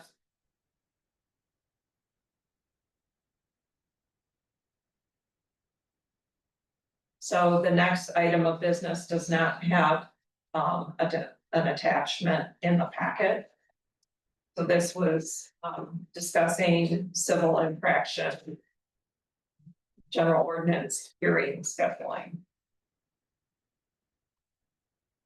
So the same information is available regarding venues. I did not check with Woodland School about anything beyond the 9th of September. Because I didn't anticipate that. Generally, their boards, he did tell me that generally their boards meet on Tuesdays. And that all school activities are concluded by 5. And in fact, many times they meet during the day. So I would say that, and in the case of the 9th, I believe that's actually a Tuesday. Yes. But that's at East Bay, so the school was. Yeah. That was the East Bay thing. So,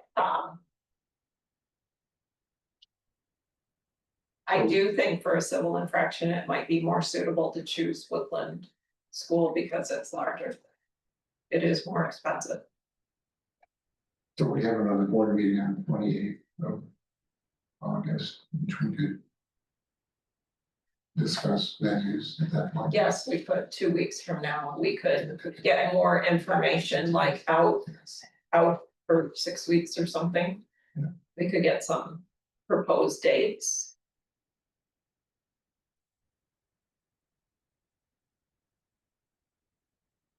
What do the rest of you guys think?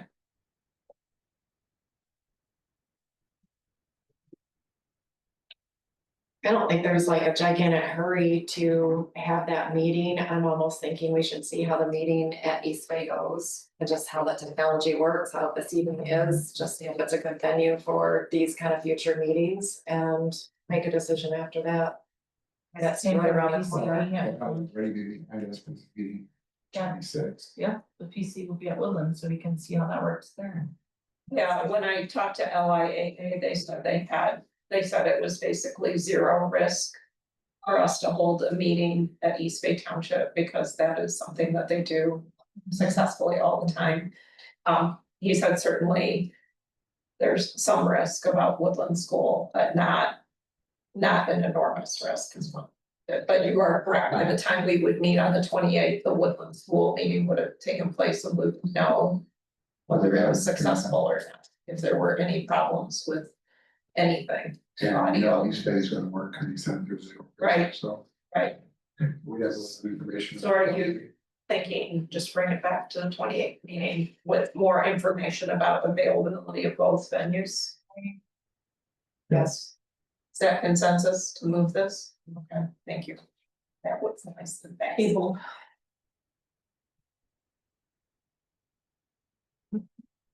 Okay, just 1 second.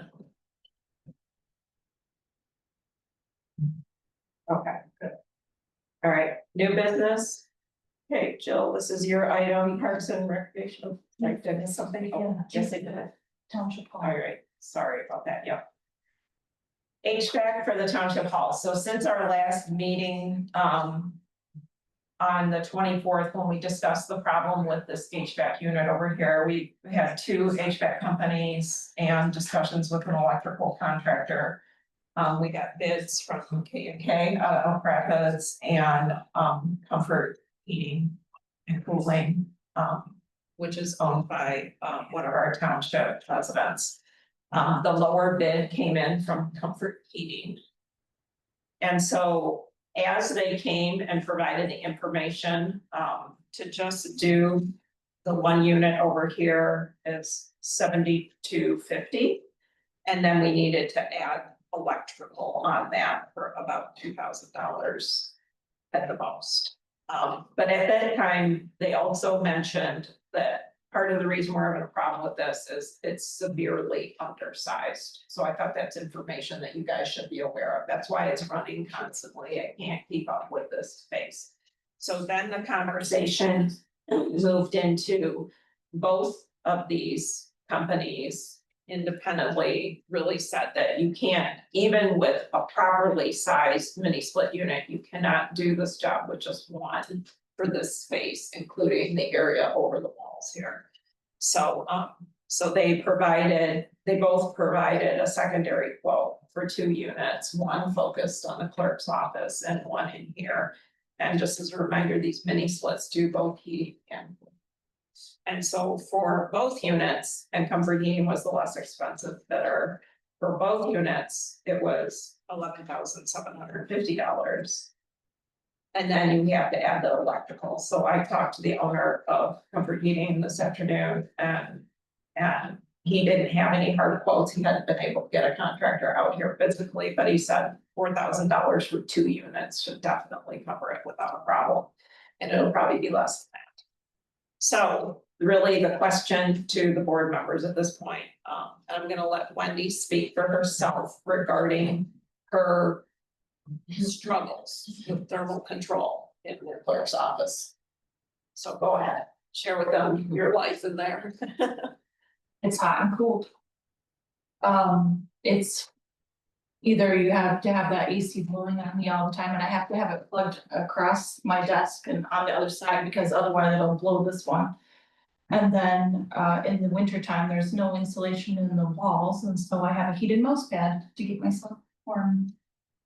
So The point is that, you know, we started with this issue because this one was blowing the breaker and it's excessively noisy, but then realized that we have a problem with Wendy's office, and since Wendy's here 40 hours a week, it's really problematic that she's uncomfortable in her space. but also the heat bill for in the winter for the ceiling, I'm sure would go down because it's ridiculous. Are we heated right now by gas? No, it's the ceiling. It's electric? Yes, Okay. And it's buried Yes. in the ceiling. The problem with getting a bigger unit for here doesn't solve 2 issues. You know, one is the noise and it doesn't solve your office. I'm definitely for the 2 split units. We have the one in my office that works fairly well, although I will warn you, it's not comfortable to sit right under it. But it's still not as loud as that. It's not as loud, you know, it's a Yeah. lot quieter, so I think that would resolve the issue of, you know, a bigger But for unit a there, meeting, it's gonna be it's louder. too, you know, like right now.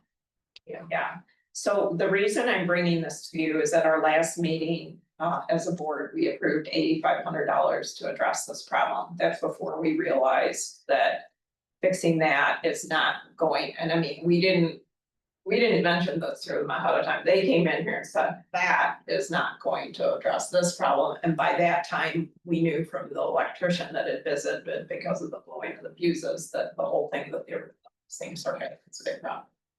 And then even though her AC is working right now, she has heat. So really the question in front of you is whether or not you would approve us to change the not to exceed number to $15,750. We previously approved $8,500.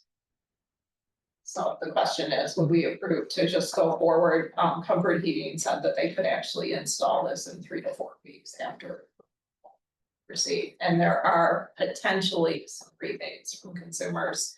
He said it depends on which model we choose. He would need to research that further. Budget wise, this would come out of what fund?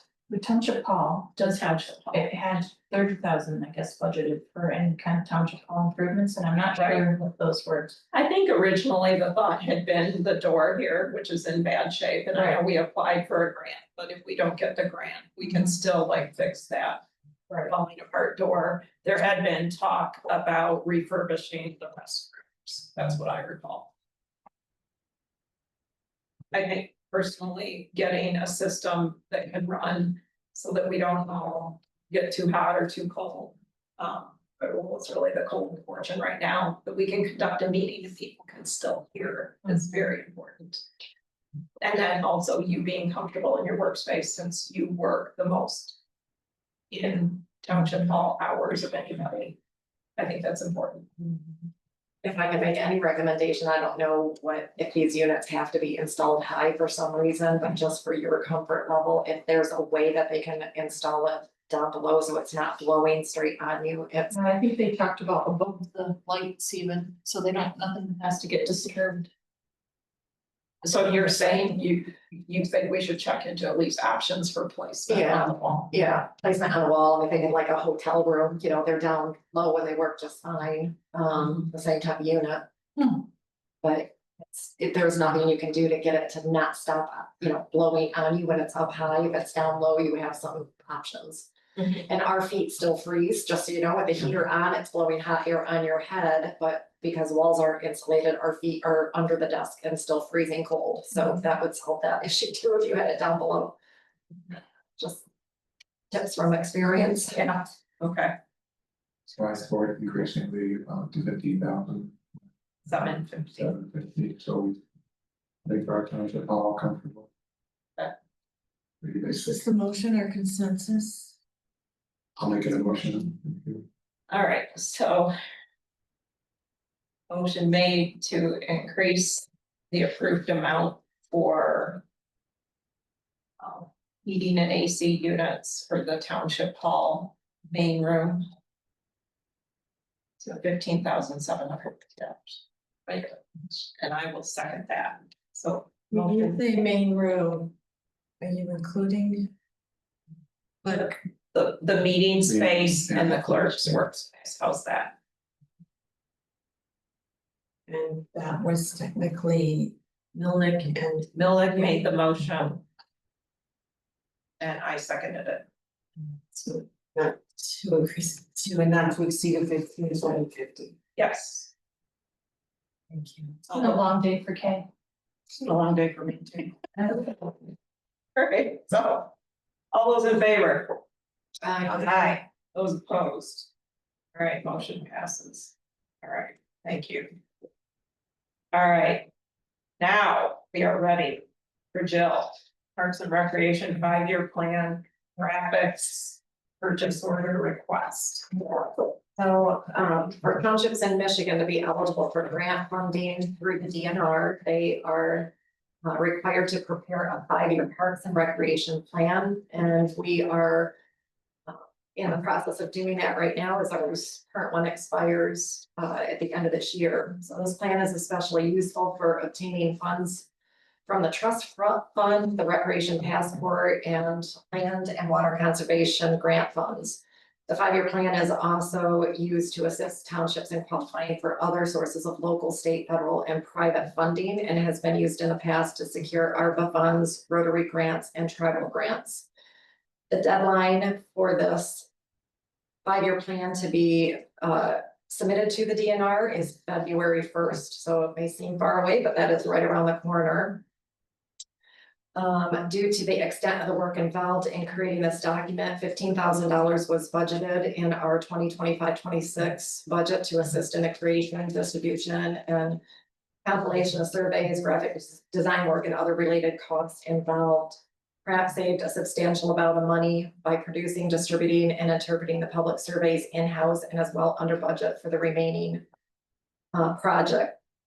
In order to meet the deadline of this project, a design firm needs to be secured sooner rather than later, as the first submission of the plan is due September 1st to the graphic design firm. They often schedule well out in advance. So we received several proposals. We made numerous inquiries. Only 2 proposals came back that could meet the deadlines that we have, and it's all spelled out in the RFP for the graphic companies. So one was a designer named James Dake. And if you guys look at his sample work online, he does all the work for the Grasswater Nature area, and it looks pretty good. Just full disclosure, that is all that he does is Grass Lake Quiet Area. He's not a big graphic design firm. But he does a really good job with them. He's knows Gary very well and I think he'd be fine. His bid came in at $3,000. The next bid came in a little bit higher at 4,200, 4,300, 3,400. The benefit of this lady, Nicole Steffen, she owns her own graphic design firm and she does tons and tons of these kind of reports for many organizations, including Goodwill Industries, the Traverse City Horse Shows and on. She has a very extensive website. The other thing that is just worth noting is that she does do web design as well. So I know that that has been a discussion in our past board meetings that we need to get a new website developed, and she is very capable of doing that as well. So we're just asking for the approval of a purchase order to move forward with one of these companies to get our final plan developed. So I just have one question, and it was on page 29 at the bottom. Says in order to meet the deadlines of this project, a design firm needs to be secured sooner rather than later, as the first submission of the plan is due by September 1st. Is that a typo? It's on the very bottom of page 29, because above that, it says. And that is for the graphic design firm. They need it by September 1st to Begin with. just to get it on the schedule. So that is more their schedule than our schedule. So yeah, that is when it needs to be, and that is on the request for proposal. If you look at that, it has all the dates spelled out of the order in which everything needs to be submitted in. So can I ask, like, what are you expecting them to really change or make different than the last 5-year plan that you need the graphics for? Because I don't think we got any graphics. The format for the DNR, what they are requesting is entirely different than what it was 5 years ago. So we are trying to follow the DNR's new instructions for creating a 5-year plan. We have a lot of graphics that need to be updated, photos that need to be updated. None of our people on Pratt have the software or capability of doing the kind of design work that needs to be done to make this look professional. And nobody has the time either to do it. What were you gonna say, Rick? Well, I got a couple comments, I guess, when you're done. So we met with BRAC, first I was supportive of that, but, we met with BRAC a couple months ago, when they first started talking to us, they gave us material. They quoted us $2,400, which was their estimate for graphic support. So I don't think the $3,000 is far beyond that. Secondly, I don't agree with the fact that DNR required the graphic designer to do the plan. It can be done in other software, and I've had conversations with Gary and gave him all of the files from the master plan, all of the graphics, all the maps, all the charts, all that stuff, all in JPEGs. So they have that and they can borrow whatever they need from that. As well as other photographs that were taken, some drone pictures of the township, particularly Highbury Park. So they have some support on that, but I think it looks, this tells me that they're wanting to make the document look attractive. The graphic designer is not adding any content to this. He's basically working with the images, and it is hard to do in Word. I've done it before. So he's going to use InDesign, which is what we use for the master plan. So I mean, I support this, and then I guess my other comment is that I'm hopeful that the PRAC is going to give the designer all of the Word document to be able to import into the layout for this, so that we're not going back and forth because we're getting some of the costs up. So I would caution that, if we're going to allocate $3,000, they need to respect that budget and make sure that we're not giving them edits every week and going back and forth. It's behooves PRAC to be able to be organized and getting the material to them. There is a problem with the photographs. So I haven't sat there and played with it myself, so I don't know, but between Melissa and Gary, I don't believe they are in JPEG, or they didn't receive them, or they can't open them in JPEG, so there are a lot of problems with the photographs. Yes, from the master plan. In whatever document you sent them, I'm not sure, like I said, I haven't personally tried to open them or play with them, That's but for you. So you could crop to it. I'm not sure if they were having issues at all with them doing that, so, I'm not sure how much of it they used to begin with, but they had Yeah. the area for it, so yeah. we gave it to them. I know nobody has anything, the type of software to do a project like this, nobody has the software or the time to really But it put that says together. in the RFP that there's 65 to 70 pages printed, 35 to 38 JPEG images provided on a thumb drive. So they're somewhere. That's a thumb drive Gary picked up from your office. Oh, yeah. Okay. On 2 occasions. They're having issues with the, So they're. or maybe it's the way they download it or better. something, I'm not sure, but there are issues with the photo. So they're gonna Where get a that graphic to the designer designer. has better capability of accessing them. The difficulty of the graphic person or whatever. It was all on and done after plan response, so it could be exported to the Okay. Yeah, that'd be great. So it looks like James Dake, I just want to point out that he's already on the Parks and Rec Commission in Elgin, so he might be a better care candidate. Yeah, we're not opposed to either. I thought both of their work looked really nice. The benefit of the other lady is that she offered a very comprehensive list of services that we might be able to utilize down the road too. So once again, the scope of the work is just to do the layout, just to get the graphics imported. It's just organizing and getting it and And it sounds simple, but it's now it's more amount of work. Yeah, no, it's a lot of work. You said that says 45. Well, I think it can be done in 45 hours. You know what you're If you know what you're doing, and you're given the text and so on, if you get a draft and then there's more edits and you have to go back and move pages around and there's pictures and graphics and when we're using it, All right, so do we have a motion? Is there more discussion, or are you comfortable proceeding? We want to decide which firm. I would recommend the less expensive, that's my personal opinion, just because, most of the grants we've gotten for Parks and Recreation, with the exception of the boat launch expansion, have come via the tribe, and they do require this document. So that's my opinion. but that's true, it's not required. For the tribe. for the And trial. I do know it's required for any state DNR grant. funded. Any DNR grant, yes, because it's the DNR requirement, but it's not a requirement for other ones. Although you can submit it and actually show that this project is part of the larger Right. plan, and that always helps, but not a requirement. Not required, but very helpful. It's a good tool. Are these proposals still current? Because it says as of like proposal closing date August 1st. Yeah, they're good as far as I know. And your name's spelled wrong on them. Oh, yeah. All right, motion to approve James Dake, graphic designer, to produce Whitewater Township's new 5-year park and recreation plan not to exceed $3,000. So, All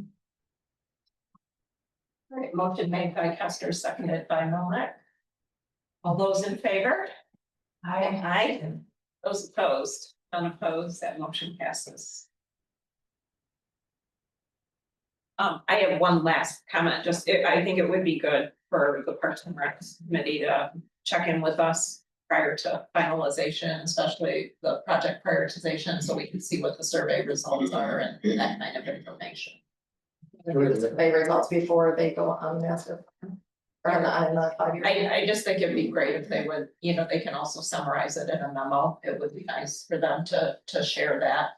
To make sure, because we're tasked with approving this. And so I would not want them to get 100% of their 45 hours of work in and then show us the stuff and tell us that. Okay. The schedule they gave us had a draft and I can do board in October, That's probably fine. so that should work. All right. All right, the next one also, we do, on this one, we do not have a document in the packet. It was, RFQ for engineering services for capital improvement plan. So Randy. Just a discussion item here, with the ROS form, the jobs being the creation of a capital improvements plan, which Tamara brought up months ago. That's going to require some support, both in architectural and engineering services. I was wanting to bring up the subject, and this is not necessarily tonight right now, but it should be getting somebody on board to support that work in terms of whether or not there's, I'm talking about a new fire station, we're talking about a new village hall, all long-term, obviously, kinds of things like that. But looking at cost estimates and continuation of the work that C2AE did, back 3 years ago, I think. We would do an RFP to continue that, and I guess I was going to ask whether or not we want to do that now, so that when the ROS is ready for that, we have somebody on board to help with it. So one thought I had, and these are just observations. So the last board spent, I'm not sure how much money, I have to dig through my computer to find what the contract amount was for C2AE. But they had them do the work and then they did nothing that I'm aware of with it. But that's concerning to me. Draft document sometime after it was. Because there's no capital improvement plan. Well, that's true. It's That's just, true. we have to be careful that, my point is, you have to be careful not to keep buying consulting resources and not being willing to do something with it. So that kind of, that's like, I think we have to ask ourselves, why did that happen? I don't think they did it intentionally. Chicken and egg, but we just talked about spending money to the township hall, putting another 15 grand into the Right. building here to keep it basically functioning. And yet the question becomes, is this the future of the township hall or not? And that's an So open question. one other question that's been on my mind lately, or observation is that, pretty quickly here, we'll be at the halfway point to the fiscal year, which means the new budget will be approaching. And one thing that I have observed from sitting in public meetings and just watching even what we've done, we have things that come up that are unplanned and they're emergencies. The AC units are great example of that. However, I don't think, I think that even from a budget standpoint on capital expenditures for just like next year, we aren't using a disciplined, like, project prioritization method that like most private corporations use or all corporations. So most corporations try and generate lots of ideas, and I think this was outlined in the report from the zoning or planning consultant, put it in there about thinking about what projects are you doing, what's the value, how do you measure the value to the township of that project? So how much is it, what's the value or the benefit that you're gonna receive? How does it align, how urgent is it to do it versus not urgent is it to do it? So getting to the point of thinking about not only what do we need in terms of a 5-year plan, but what do we even need just next year, and getting the various, not only the board members, but our appointed officials thinking about that, like telling us what are the hard spots in executing of their job. Or, like we decided to go forward with the BSNA. That made a lot of sense, but we never sat down and said, well, we got this much money and like, how are we gonna choose which one to do? And having a discussion about the cost versus the benefit and the urgency and the difficulty or the likelihood of success of a project versus the likelihood of failure of a project. Well, that begs the question then to go back in the history and see what they were talking about and what's already been tried, So there's a lot here, and I'm just. Premature to do that, but knowing it takes a couple of months to get somebody to help us, and we need real numbers to work on. Yeah, and I mean, certainly I've heard a lot about the concern about the fire station and the ability for that to function. And so I think we're all starting to learn about the needs in the township. It's also growing pains. Yeah. Yeah. You mean of understanding the job? No, Or growing of the growth, of the growth. Well, I mean, we were with the issue of proceeds. Yes. We don't, and it's kind of like, well.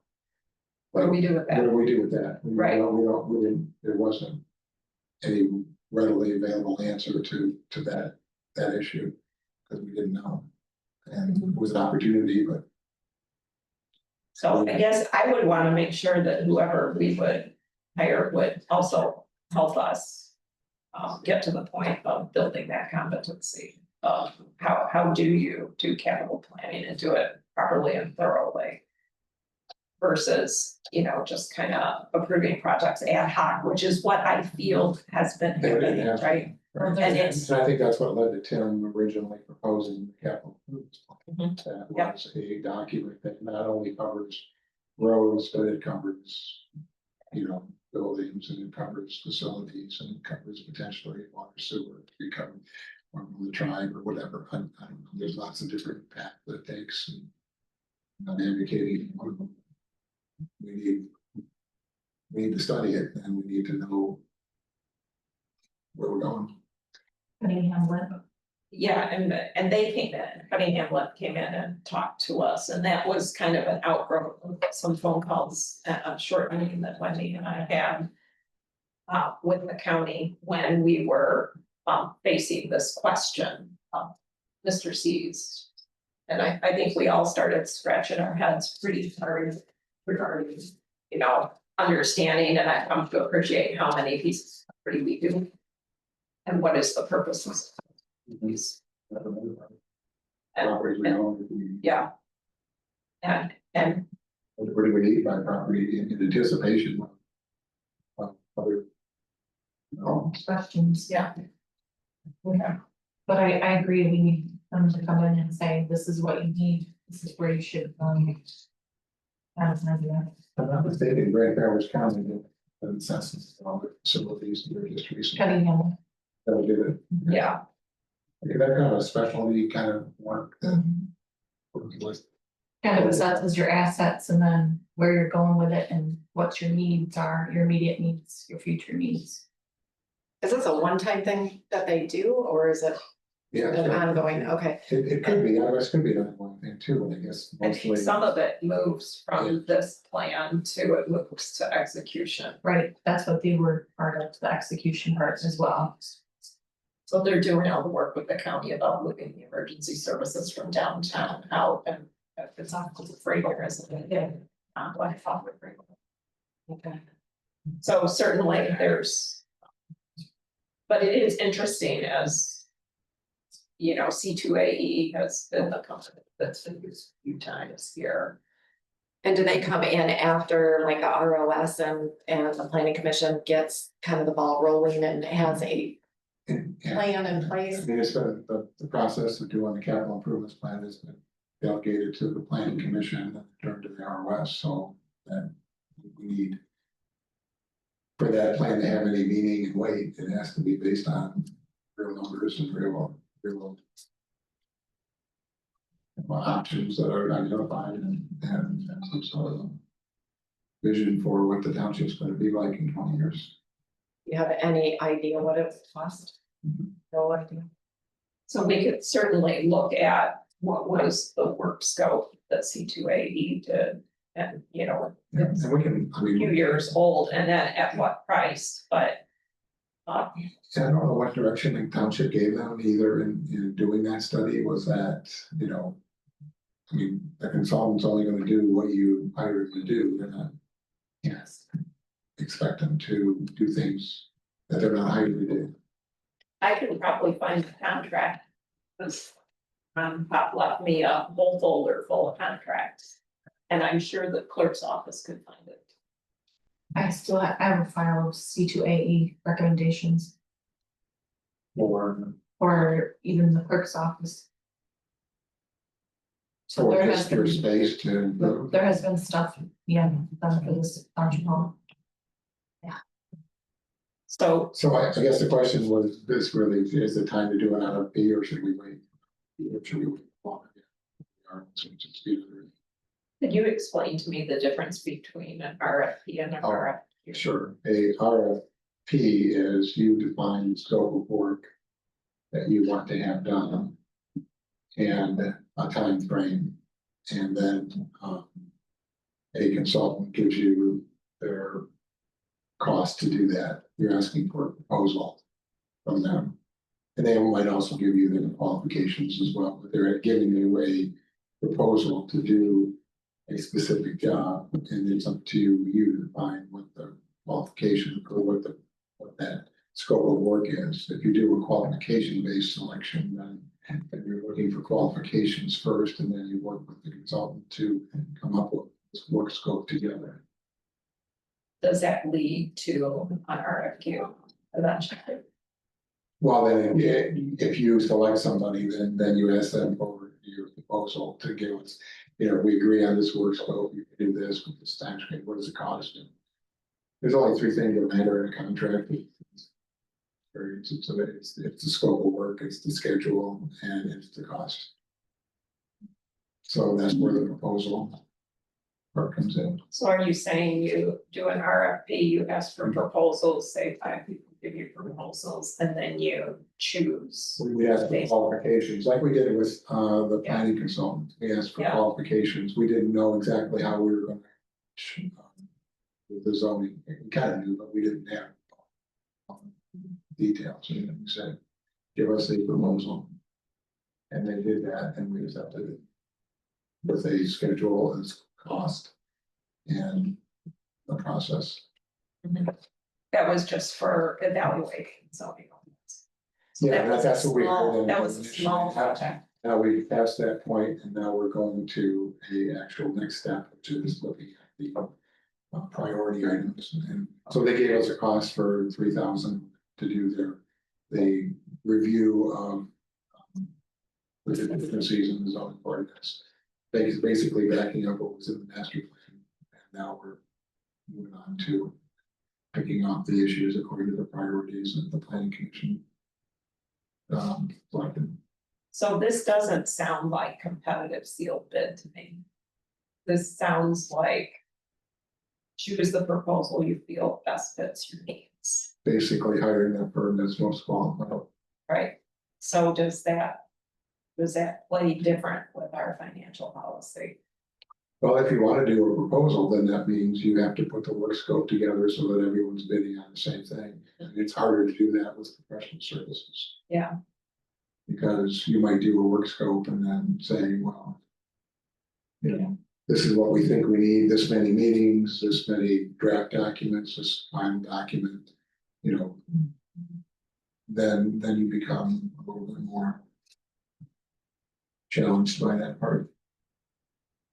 And then the consultant is left with only bidding what you've asked for.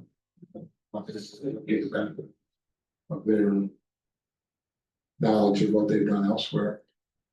So it sounds to me like it would take a while for us to just even put our requirements together. And I think that's why you're asking to start getting started on it.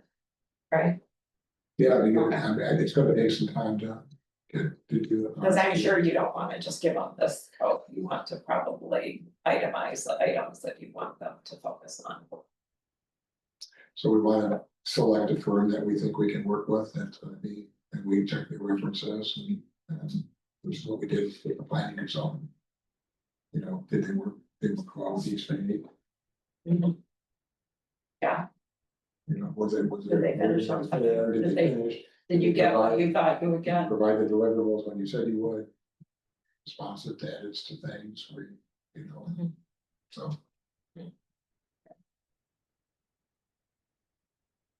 So I don't have any problem with, I think you're the most knowledgeable person about this to start working on it, but then I think we would obviously want to revisit it again, because you have to outline it, right? Right. Well, I think it would be interesting to dig up the requirements document or the contract, whatever document existed with C280. So Because there was some kind of agreement, because they were paid X amount. So the worst thing is to call up a consultant and say, I want to do a facility study of our buildings. Or about what we need to do. Well, you can kind of drive your trunk through that work scope and you turn out the 2 pages of stuff, or you could do 100 pages, and so you have to get it as specific as possible. I think we had the C2AE final report in one of our packets this past spring, didn't We we? did, Okay, it'd probably be good to run that, to extract that out of the packet. they covered a lot of ground, they covered water, sewer, fire station, and township hall. So, I mean, and it was. I mentioned they didn't go into sewer very much, obviously, for obvious reasons, that's more complicated, but. And why are we not able to use that? It's not, was it pretty much the same thing? It's just. Well, that's where I think we want to pick up where that left off. You know, there were, And the age. there were a couple options for the township hall. We never really, I don't think it explored the idea of a building that would have both a fire station and a village hall. So you'd have the benefit of adjacencies of, meeting rooms that could be used by the fire department and township offices and shared bathrooms, all that kind of thing. I don't think that was, I think it was mentioned, but I don't think they explored that very much. And then where's the site? Grand Road.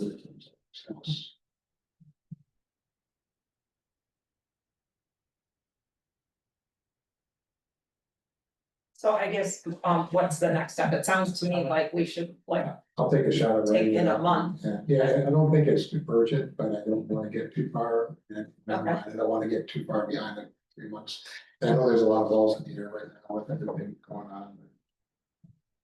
We're playing catch up in a lot of ways. So revisit it in one. Yes. Okay. Is everybody agreeable to that? And I think, we got that one thing from Kevin and Lynn, we should probably just throw that into your. Yeah. I can't remember if we sent it or not, but just throw it in. We were talking Maxwell Cameron. Yeah. That's.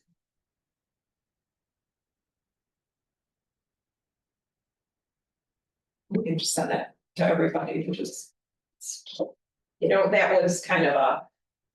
Substantially unsolicited, hey, this is what we can do I kind think of we thing. can learn a lot from the process too, see what other places in town. Similar Yeah. circumstances.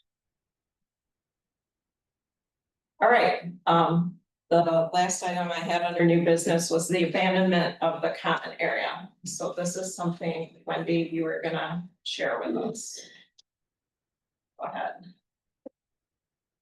So a private citizen here has been speaking out, Mr. Jim Gaskin, he's not here today, but he has done public comment about this several times. There is a strip of land on the plat here in the considered in the village of Williamsburg that is adjacent to his property and also his son's property. And they are being told that it's owned by the township, but yet it's in their description and their tax description, they would pay taxes on it, so they want to officially abandon. And so that that would be included in their property. I did some research on this, my deputy's been doing research on this, and then, there is a way to abandon this. You can either go take it to court and do it, or do a public hearing, and so if there's no one opposed to it, then the township would abandon that little strip of land. And I think in the past, it was either an alley or an extension of Whitney Road that came over across Benton. But it is now inside their home yards, literally at a fence line. So it only makes sense to abandon this piece of property and finally let them, be included in their property. So can I ask you as, this is I just pulled up Jim Gaskin's property, right? Is this little long rectangle that's going? Oops, sorry, just bump it. Is this the rectangle that goes behind right here? You got it. Yep. And you said that affects 7 properties, 1, 2, 3, 4, I see 4. It's just 4 owners. I'm trying to figure out what this one is too. Now, there's also one, it's maybe a road right away. It's kind of weird, right next to Benton Road. It's kind of weird though, it shows up as a separate parcel. Yeah, there's road right of ways, there's one on Church, there's other ones, there's one over here. But the other one, you are paying a tax on the strip of land. Yeah, How do we know that? Like it's included in their tax description, yeah, but there's actually a fence on that line, on that far line, far south line. And there's a So there- shed on part of it. I see there's a shed that looks like on top of the property line. Yeah. So you're saying there's a fence, does that belong to Mr. Sherman I believe it does. on the property line? And his, so it should have been actually farther than that, but the Shermans already had, the previous owners already had their half of it abandoned. So it doesn't affect, So you're saying there used to be a second? yes, used to be wider. Really? Well, it's kind of like this looks like, let's Yeah. not see that. Mm-hmm. So are we also gonna deal with the other piece? That goes, oh, that runs all the way down the Lumen Street, no, over here. So there's this strip of land. Down the middle of Benton Road, but I it think goes that- only to the east. I think Or that the the, west. it's a little off, the plat's a little off, that, I think that's actually the easement of the road. It's supposed to be perfect. It's not. So when you say 7 property owners, No, I said, four, I'm sorry, but there's a list of 5 here. there's two, they have 2 lots. 1, 2, I 3. think there's this original combined. So like his, So here's Levi's and here's Jim Gaskins, and there's this owner. Eisenhart, Carla. So I don't know where Karen Martell is on this list. she's right there, That says Jim Gaskins. she's right there. Oh, you're right. Gotcha. Okay. I got it right now. Okay. So 1, 2, 3. Oh, this is just backing up. Okay. And that's all been verified by Deb and. Dawn, yes, so that's very good part. So So. Here's the, there are multiple parcels labeled 13, 830, 000. Is that, Yeah, I'm not sure whether they're all labeled the same, they're all from the Whitewater Township, but we're just speaking of the ones. this is, there's one, Mm-hmm. this one, saying. so you're saying more of these kind of road right away. Well, there's one right as well, there's a copy here. There's that one that I, yeah. But I mean, nobody's contesting those, this is the one that they are. Right there, you click on that. So see that one. Yeah. Click- So what you're saying is we can have a public What is hearing. this? Yeah, to abandon platted streets Is it or right public here? grounds, Click that. Oh, just so that the public is aware and that they can protest it. this is, And who all would receive notice of that? It's the same as the zoning, I believe, it's a notice of neighbors, And 300 feet. yeah. Wendy, could you repeat the terms of the public hearing to abandon something or public grounds? What was the term? Platted streets or public grounds through a formal process. But notice of public hearing.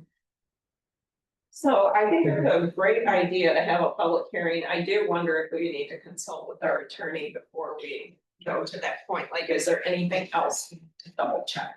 Cause I find all these structures in this property, like when I look at it, there's stuff in there. Yep, that's the reason that they want to make sure it's, you know, finalized and abandoned.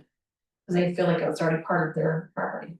Yeah, some of these guys, they have roofs. so there's 5, right, parcels? Or It's just, 5 parcels, 4 owner. their one is really adjacent. Yeah, it's really only 4 parcels touching it. I think it was just to be thorough, the James and Jill have 2 parcels. Well, it looks like especially Mr. The Gaskins have stuff in there and this other parcels don't have, looks like it's scrubby trees in there.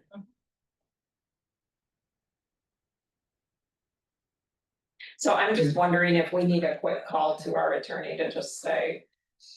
Look at this, is this within your expertise? Well, that, I would like evidence that they are actually paying property tax on it too. I would like evidence from Dawn or somebody that that we're not just giving them free land. I mean, if they're paying tax on it, that's one thing. I mean, that's a So, problem. yeah, because the boundaries here. So I think to answer your question, wouldn't that be comparing their deed, their tax, legal description to the boundaries that are on here? Yeah. Yeah, the legal description is taking it all the way to the southern property line of Yeah. the abandoned strip, and they've been paying out taxes for land that they didn't really own all this time. But if that's not true, I mean, we shouldn't abandon the land and just give it to them. So you said you spoke to Dawn about this, Yeah, she just said it's an alley. That Yeah, needs to be abandoned. but this, The other ones were already abandoned and she wasn't sure how to do it. but this contention that they are already paying taxes, I think that's your most. Right, like I wanna know where their boundary, where their Yeah, property that tax. was public. That's what they were saying. I never looked into that. So what do we think the next steps are? Evidence of their boundaries, I think for one, if they're paying taxes on it or not. Probably a public hearing, who would have an interest in that, probably nobody, so I mean, I wouldn't mind abandoning it, but if they're not paying taxes on that, if that's expanding their property, then. Yeah, we we need definitely need to- to know that, yeah. Yeah, we need to adjust their tax plan. I got a question, the motion, the wording of the motion says, this parcel 13,830 circle. There are 7, Yeah. It's hard to know which one, yeah. and then it's, which lies adjacent to the parcels that you got the 5 listed. Mhm. Sure, that's right. I think it would be prudent to try and find out, attorneys specialize in different stuff. I'm not sure this is Schultz. They actually have a training on it. Oh, they do? Yeah. So it looks like this is about 38 feet wide. So it is the kind of the standard for right away. I remember Mr. Sherman talking about it. He was talking about development options on this property. Hmm. You weren't sure what, I just know that the public, they've been asking for it, so. Right, well, at least we understand more now, Yeah. right? but Are they willing to pay taxes if their taxes, if that expands their property line and they haven't been paying taxes, if we Okay. abandon it, are they willing to pay the extra taxes to Honestly, have they already that? consider it part of their yard, they don't want to get rid of it, so. and that way for some time. Yeah. So I think finding somebody that's knowledgeable about this, there might also be, like, I know, I'm trying to think of the name of it. Might be corporate title in Traverse City. Yeah, so there is another thing in this that is called prescription, and if a person has been having it for more than 20 years, so they have basically took eminent domain of that property for at least 20 years, there is a thing that says they can go to court and say this is now ours. So it's called prescription property. So that's another option for them. I just Yeah. wonder if we. Like I said, I would be more comfortable seeking. Yeah. Some support to find out. Is Schultz right, but we might be better off with a local attorney, because especially if we've abandoned others of these. I think there's also an issue of equal treatment. Or they might need other places abandoned too, just to keep it. Or, yeah, that's the other thing. What about this other? Yeah. These other ones, if we're gonna do this. Why not fix it all? Right. Sure. So I'm just wondering, I mean, I can look up this contact that. I think it was corporate title, not my opinion, that had an attorney that specialized in land. Mhm. That's for abandon is the right term.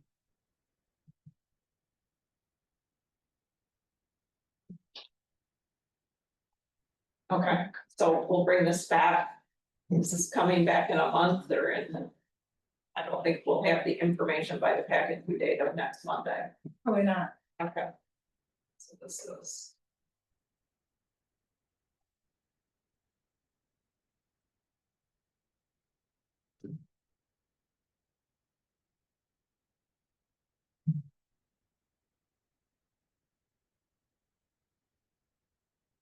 Okay,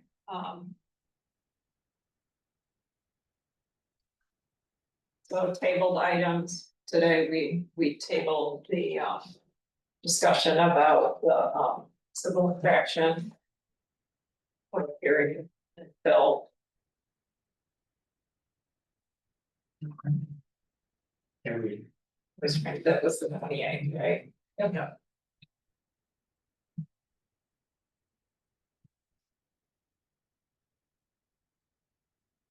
That's the only one on the table. I think that's the only one, yeah. All right, any other board comments or discussions? I think somebody mentioned at the start of the meeting, something about the website. Yes, so we've also gotten a lot of public concern about using our website, the clunkiness, not working, et cetera. There have been a couple, entities that have reached out to me, mostly from putting my business card into a conference room, you know, the conference, vendors. So one of them was a, Patricia Roundtree from Digital Web Leprechauns, which is a Dundee, Michigan, website. And she like specifically told me that she wanted to compliment us on the amount of useful information that we have available on our website, but it seems to be a lot, and so she could simplify that. And then there's another place called Unibit, and they specialize in populations that are under 10,000, and they literally do build monthly. They don't have any upfront like a large cost, and they will do by population. So they specialize on having like forms or just a simplified thing, you know, for your website. I mean, obviously we can look at the one in the packet too. Mr. Steffen or Miss Steffen. I don't know, just going forward, maybe make some demos and or schedule a demo and see what they have to say and how much and or an RFQ. Definitely something that needs to be done. Yeah, did you get more? I thought you had. I had one next question. I was just going back to one of somebody spoke in the public comment about, and I had seen, I believe a memo about it. And I did just have a question. The people that were sent the letter from the attorney on the SDRs, we started with the Heidish family, and now I think somebody said there was up to 7 that are now in the attorney's hands. Who makes that decision, and like, why is that, like, why is the board not discussing that? I guess I was just curious, who's making the decision to send people to court? So I think that might not be accurate. So I believe that Deb, you know, she goes through her normal process, so which that's is, correct, that statement was made to planning commission. So the statement was there were some lawsuits. no, yeah, I was, so maybe you misunderstanding, so. We gotta be careful on our. What I know of this, just because I was copied on an email, is, you know, Deb receives complaints, people have to fill out a complaint form, she investigates it. Verifies whether it's true or not, whether there's substantial evidence.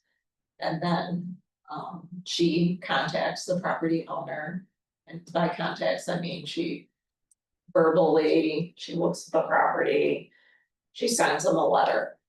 And if she's not able to get resolution, I think what her report was indicating is the attorney will send a letter from our attorney saying this has been noted. So it's like a minor escalation in my opinion. So, you know, if her verbal and written contact with them are insufficient in addressing the issue, either no response or arguing back and saying, no, I'm going to continue doing this, you know, she first tries to educate them about it being non-conforming, if it is confirmed non-conforming.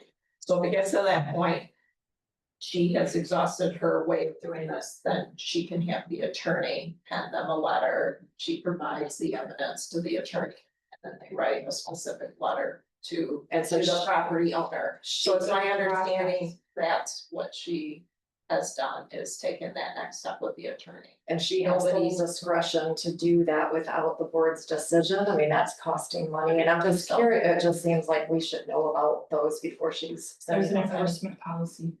There is the enforcement policy that's been in several of the packets lately, which is, we don't have any number associated with that. I did ask a former board member the other day, they seem to think it was in the PMP manual, but I haven't located that for I sure. think that's where it was, but because I I never think so, talked yeah. about that.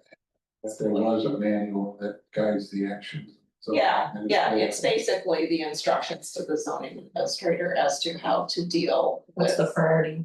with nonconformities and priorities, and so. And do we know what that costs to send a letter, and if the letter doesn't work, then does she just continue going through the process If the without? letter decision? doesn't work at that point, I would get involved and it would come to the board.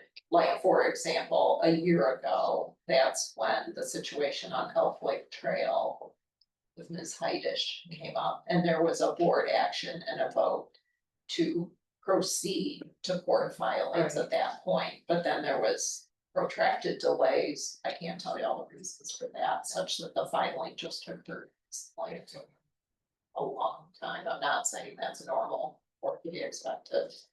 But that did come for a board discussion, but right now, it's just purely a memo. I don't think it's overly costly, just because they pretty much know how to write these letters. These letters have been written to numerous property owners in the township about a variety of issues in the past.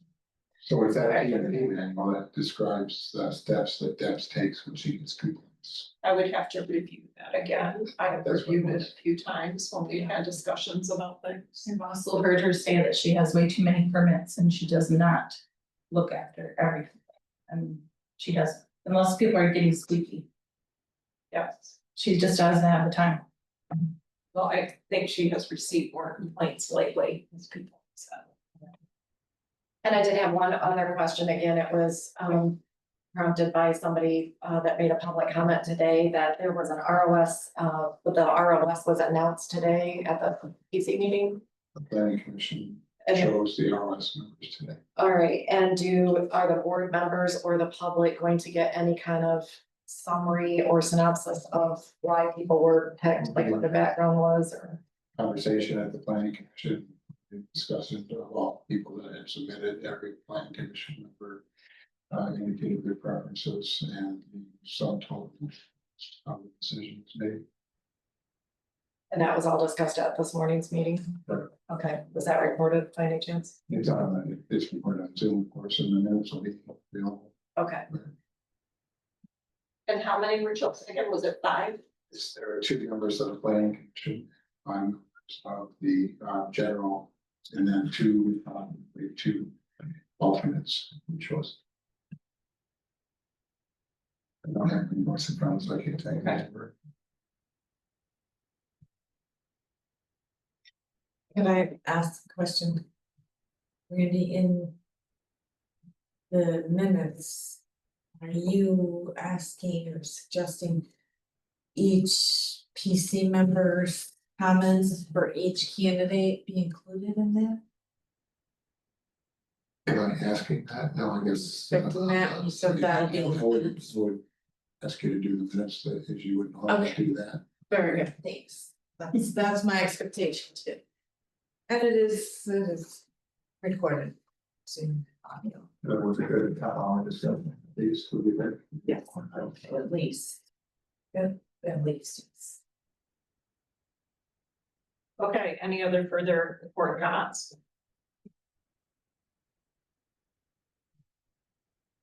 All right, announcements. Next township board meeting is 8/28/2025, 2 weeks from today at 9 AM. Items for the packet are due Monday. I know that's a little, we're getting used to this new schedule, so it's kind of like we just finished a meeting. You have to get the stuff. As a reminder, I'm continuing to try and develop the correct standard agenda for that, so the 9 AM meetings are more geared towards regular business, so that would be reports on emergency services, reports from zoning, treasurer report, clerk report, supervisor report, trustee report, that kind of stuff. And so, yes, if you can turn stuff in by 5 o'clock, and then, on Monday, anything we have. On this section, are you also, would you also like included the SAD meeting as September 9 listed under this announcement? Yes. Okay. Yes, that would be appropriate. And Wendy and I will be working tomorrow on making sure those notices go out.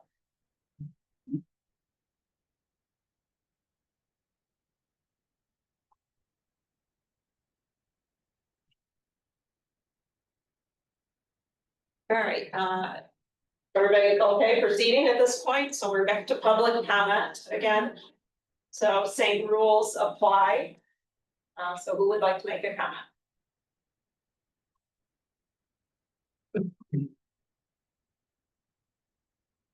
Mark Taylor, Skidmore Point Road. Did I not hear that you would have a quorum for the SAD Skidmore project on September 4th? You could, It would be 3 people, Linda, Wendy and Tim. so that is a quorum. Yes, it is, but it's, So your concern is there's no internet at Samuel's Farm. yes, That's the only issue. yes, and also for people that do not live in the area. You know, there was, when I sent out the notices previously, about 50% went out of state or out of area. Right. Not, So if I contact 186 and get the internet there, you could have a meeting there? I think right now we've made a decision to do it on the 9th, so I don't think that's reversible at this point. Because we have to send notice a minimum of 10 days in advance, have to be 10 days in advance of the meeting, and so. That's I mean, you have more than 10 days from today, so. Yes, but we have to put it in the mail, like literally we will work with the mail service provider to give them all the materials to send it out. 10 days is a minimum. And as you know, some of those people have delayed mail in the summertime.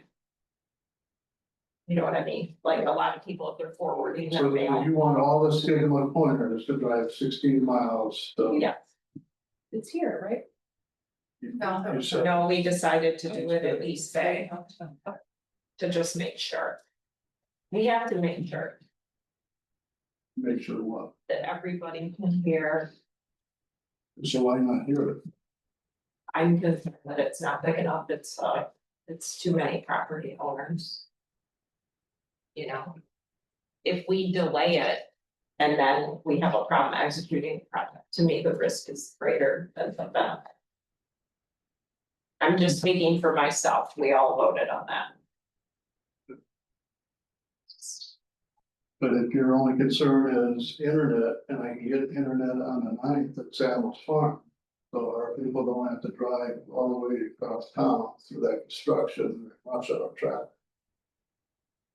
Are you any of you opposed to that? I think the problem is we would have to meet again to change that, I believe. I'm looking at Wendy here. Still in a meeting. Oh, we're still in a meeting, so we could change our mind, is that what you're trying to say?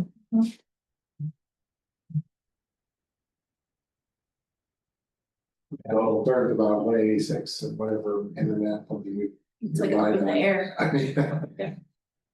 So basically, Well, it was bad acoustics, no air conditioning and internet. The location is great. I don't know how many they seat. Well, the Anybody air know? quality is better there than it is here, Yeah, that is true.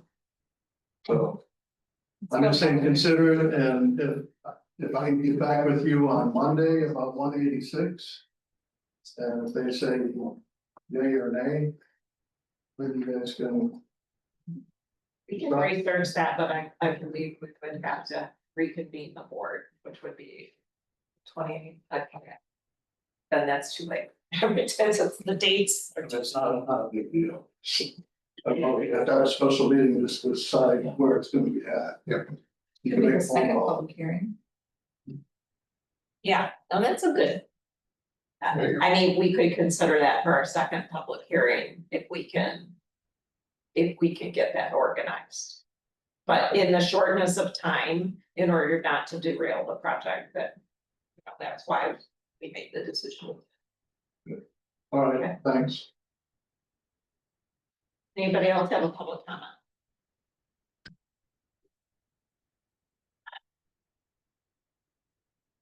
Anytime Banks Road.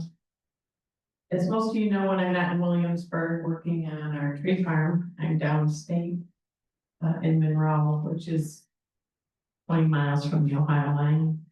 For that reason, Zoom is very important to me. Since the voice of Zoom participants has been taken away, I drive 600 miles round trip when I need to make a public comment. So, I'm aware that there's many issues with Zoom. I know a lot has been spent on new equipment, and I'm not sure if the most recent problems with Zoom are equipment issues or Zoom training issues. This morning at the PC meeting, people couldn't access the link. And Tim mentioned that it's the same number, so I don't know if he's copy and pasting and they can't link it to Zoom. But a couple people couldn't get on, and then when the people did get on, they were getting kicked off and then they couldn't get back on. So there was lots of issues this morning. So I want to thank you for Zoom. I respectfully request you restore the voice of the people on Zoom so we can talk. It's 3 minutes. Also, these microphones are real sensitive. You can hear me right now, but if I step away, it goes off the speaker, so we can't hear in the room. When you're at the table and you're not up by your microphone, it's like you're at the dining room table talking to each other. But if you use your microphones like this, you invite all of us to dinner with you. So, if you could be more conscious of pulling your mics up. Randy was using his, we could hear you, but the other voices weren't coming over, so just to be aware. Thanks so much for what you do, I appreciate all you. And you can, thanks. All right, would anybody else?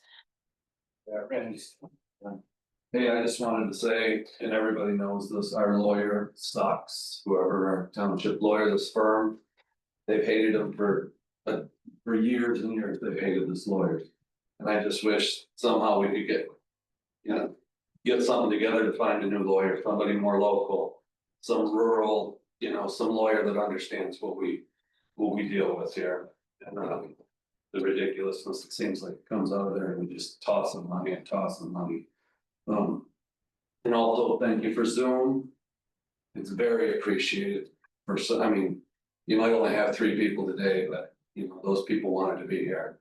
And it would be awesome if we can get comment fixed or back up there so people can talk. So thank you guys.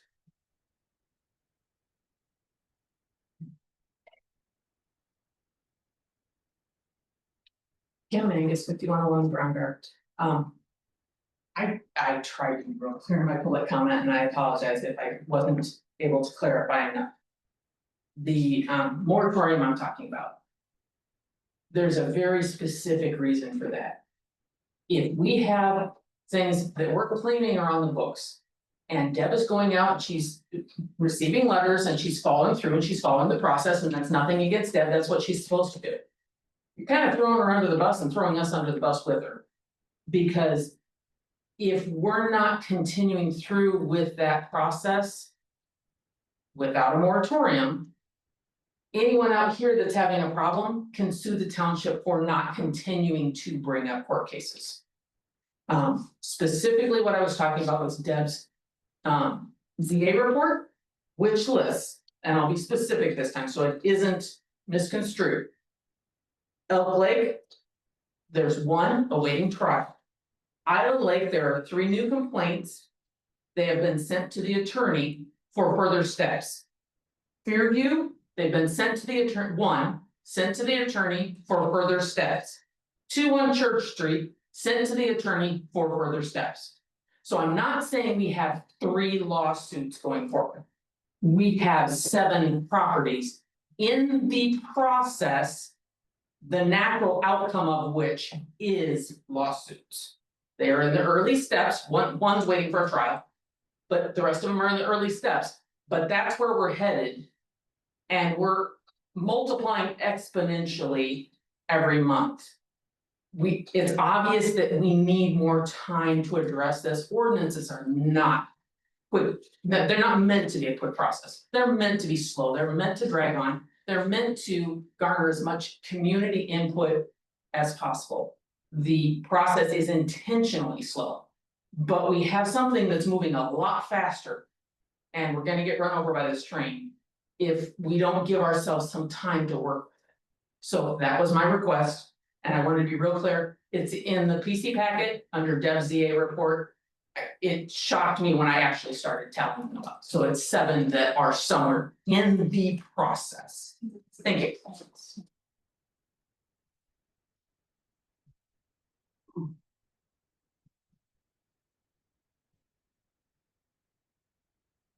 Jacobson. I would agree with this gentleman's comment about our lawyer. Our lawyer has cost this township oodles of money over the years. When I was on the planning commission, we would send him stuff as a request, and what we would get back was nothing close to what we asked for. He charges us for that. Ridiculous. Fine, and I would add, I think when we find a new lawyer, one of the requirements we should ask of them is that they have some constitutional law in their platform, in what they do, in what they know. Because what happens in this room, the Constitution dictates it. And some of our constitutional rights are being infringed on or pushed very hard. I also agree with Mark in the fact that I would like to see these public hearings in our township. This is our business. It should be conducted in our township. I understand there's a cost thing going on there, and that needs to be considered. But gotta be some way for us to figure that out and keep our business in our township. Doing our business in East Bay Township, I don't agree. And the other thing I am gonna stress, I do not agree with this 3-minute time limit on talking to the board. And I wanna be specific to you, Linda, and all the times you came to meetings, when you were campaigning against the marijuana thing, nobody took away 2 minutes from you so that you could have a comment. And maybe you don't use the whole 5 minutes. You have 5 minutes today. Yeah, Okay. we did not change the requirement. It's, But- but just so you're clear, we have not changed. But it has been changed in other meetings. Yes, because the bylaws say not to exceed 5 minutes, so sometimes because of the number of people that are trying to make a comment. We can reduce it when we have large crowds. Well, I disagree with that. Okay. So, every person should be entitled to their 5 minutes. People who don't use it, fine. But other people want to use that 5 minutes. We don't get to sit down and have a conversation with you people. We get a few short minutes to try to make a point, and that is not enough. I appreciate all that you do. I know I haven't been on the board, but I've been a part of this stuff, and I know it's not easy, and please don't misunderstand. I do appreciate everything you're doing, but I don't agree with some of the way it's happening. Thank you. Is there anybody else that would like to make a comment? All right, then I'd like to make a motion to adjourn.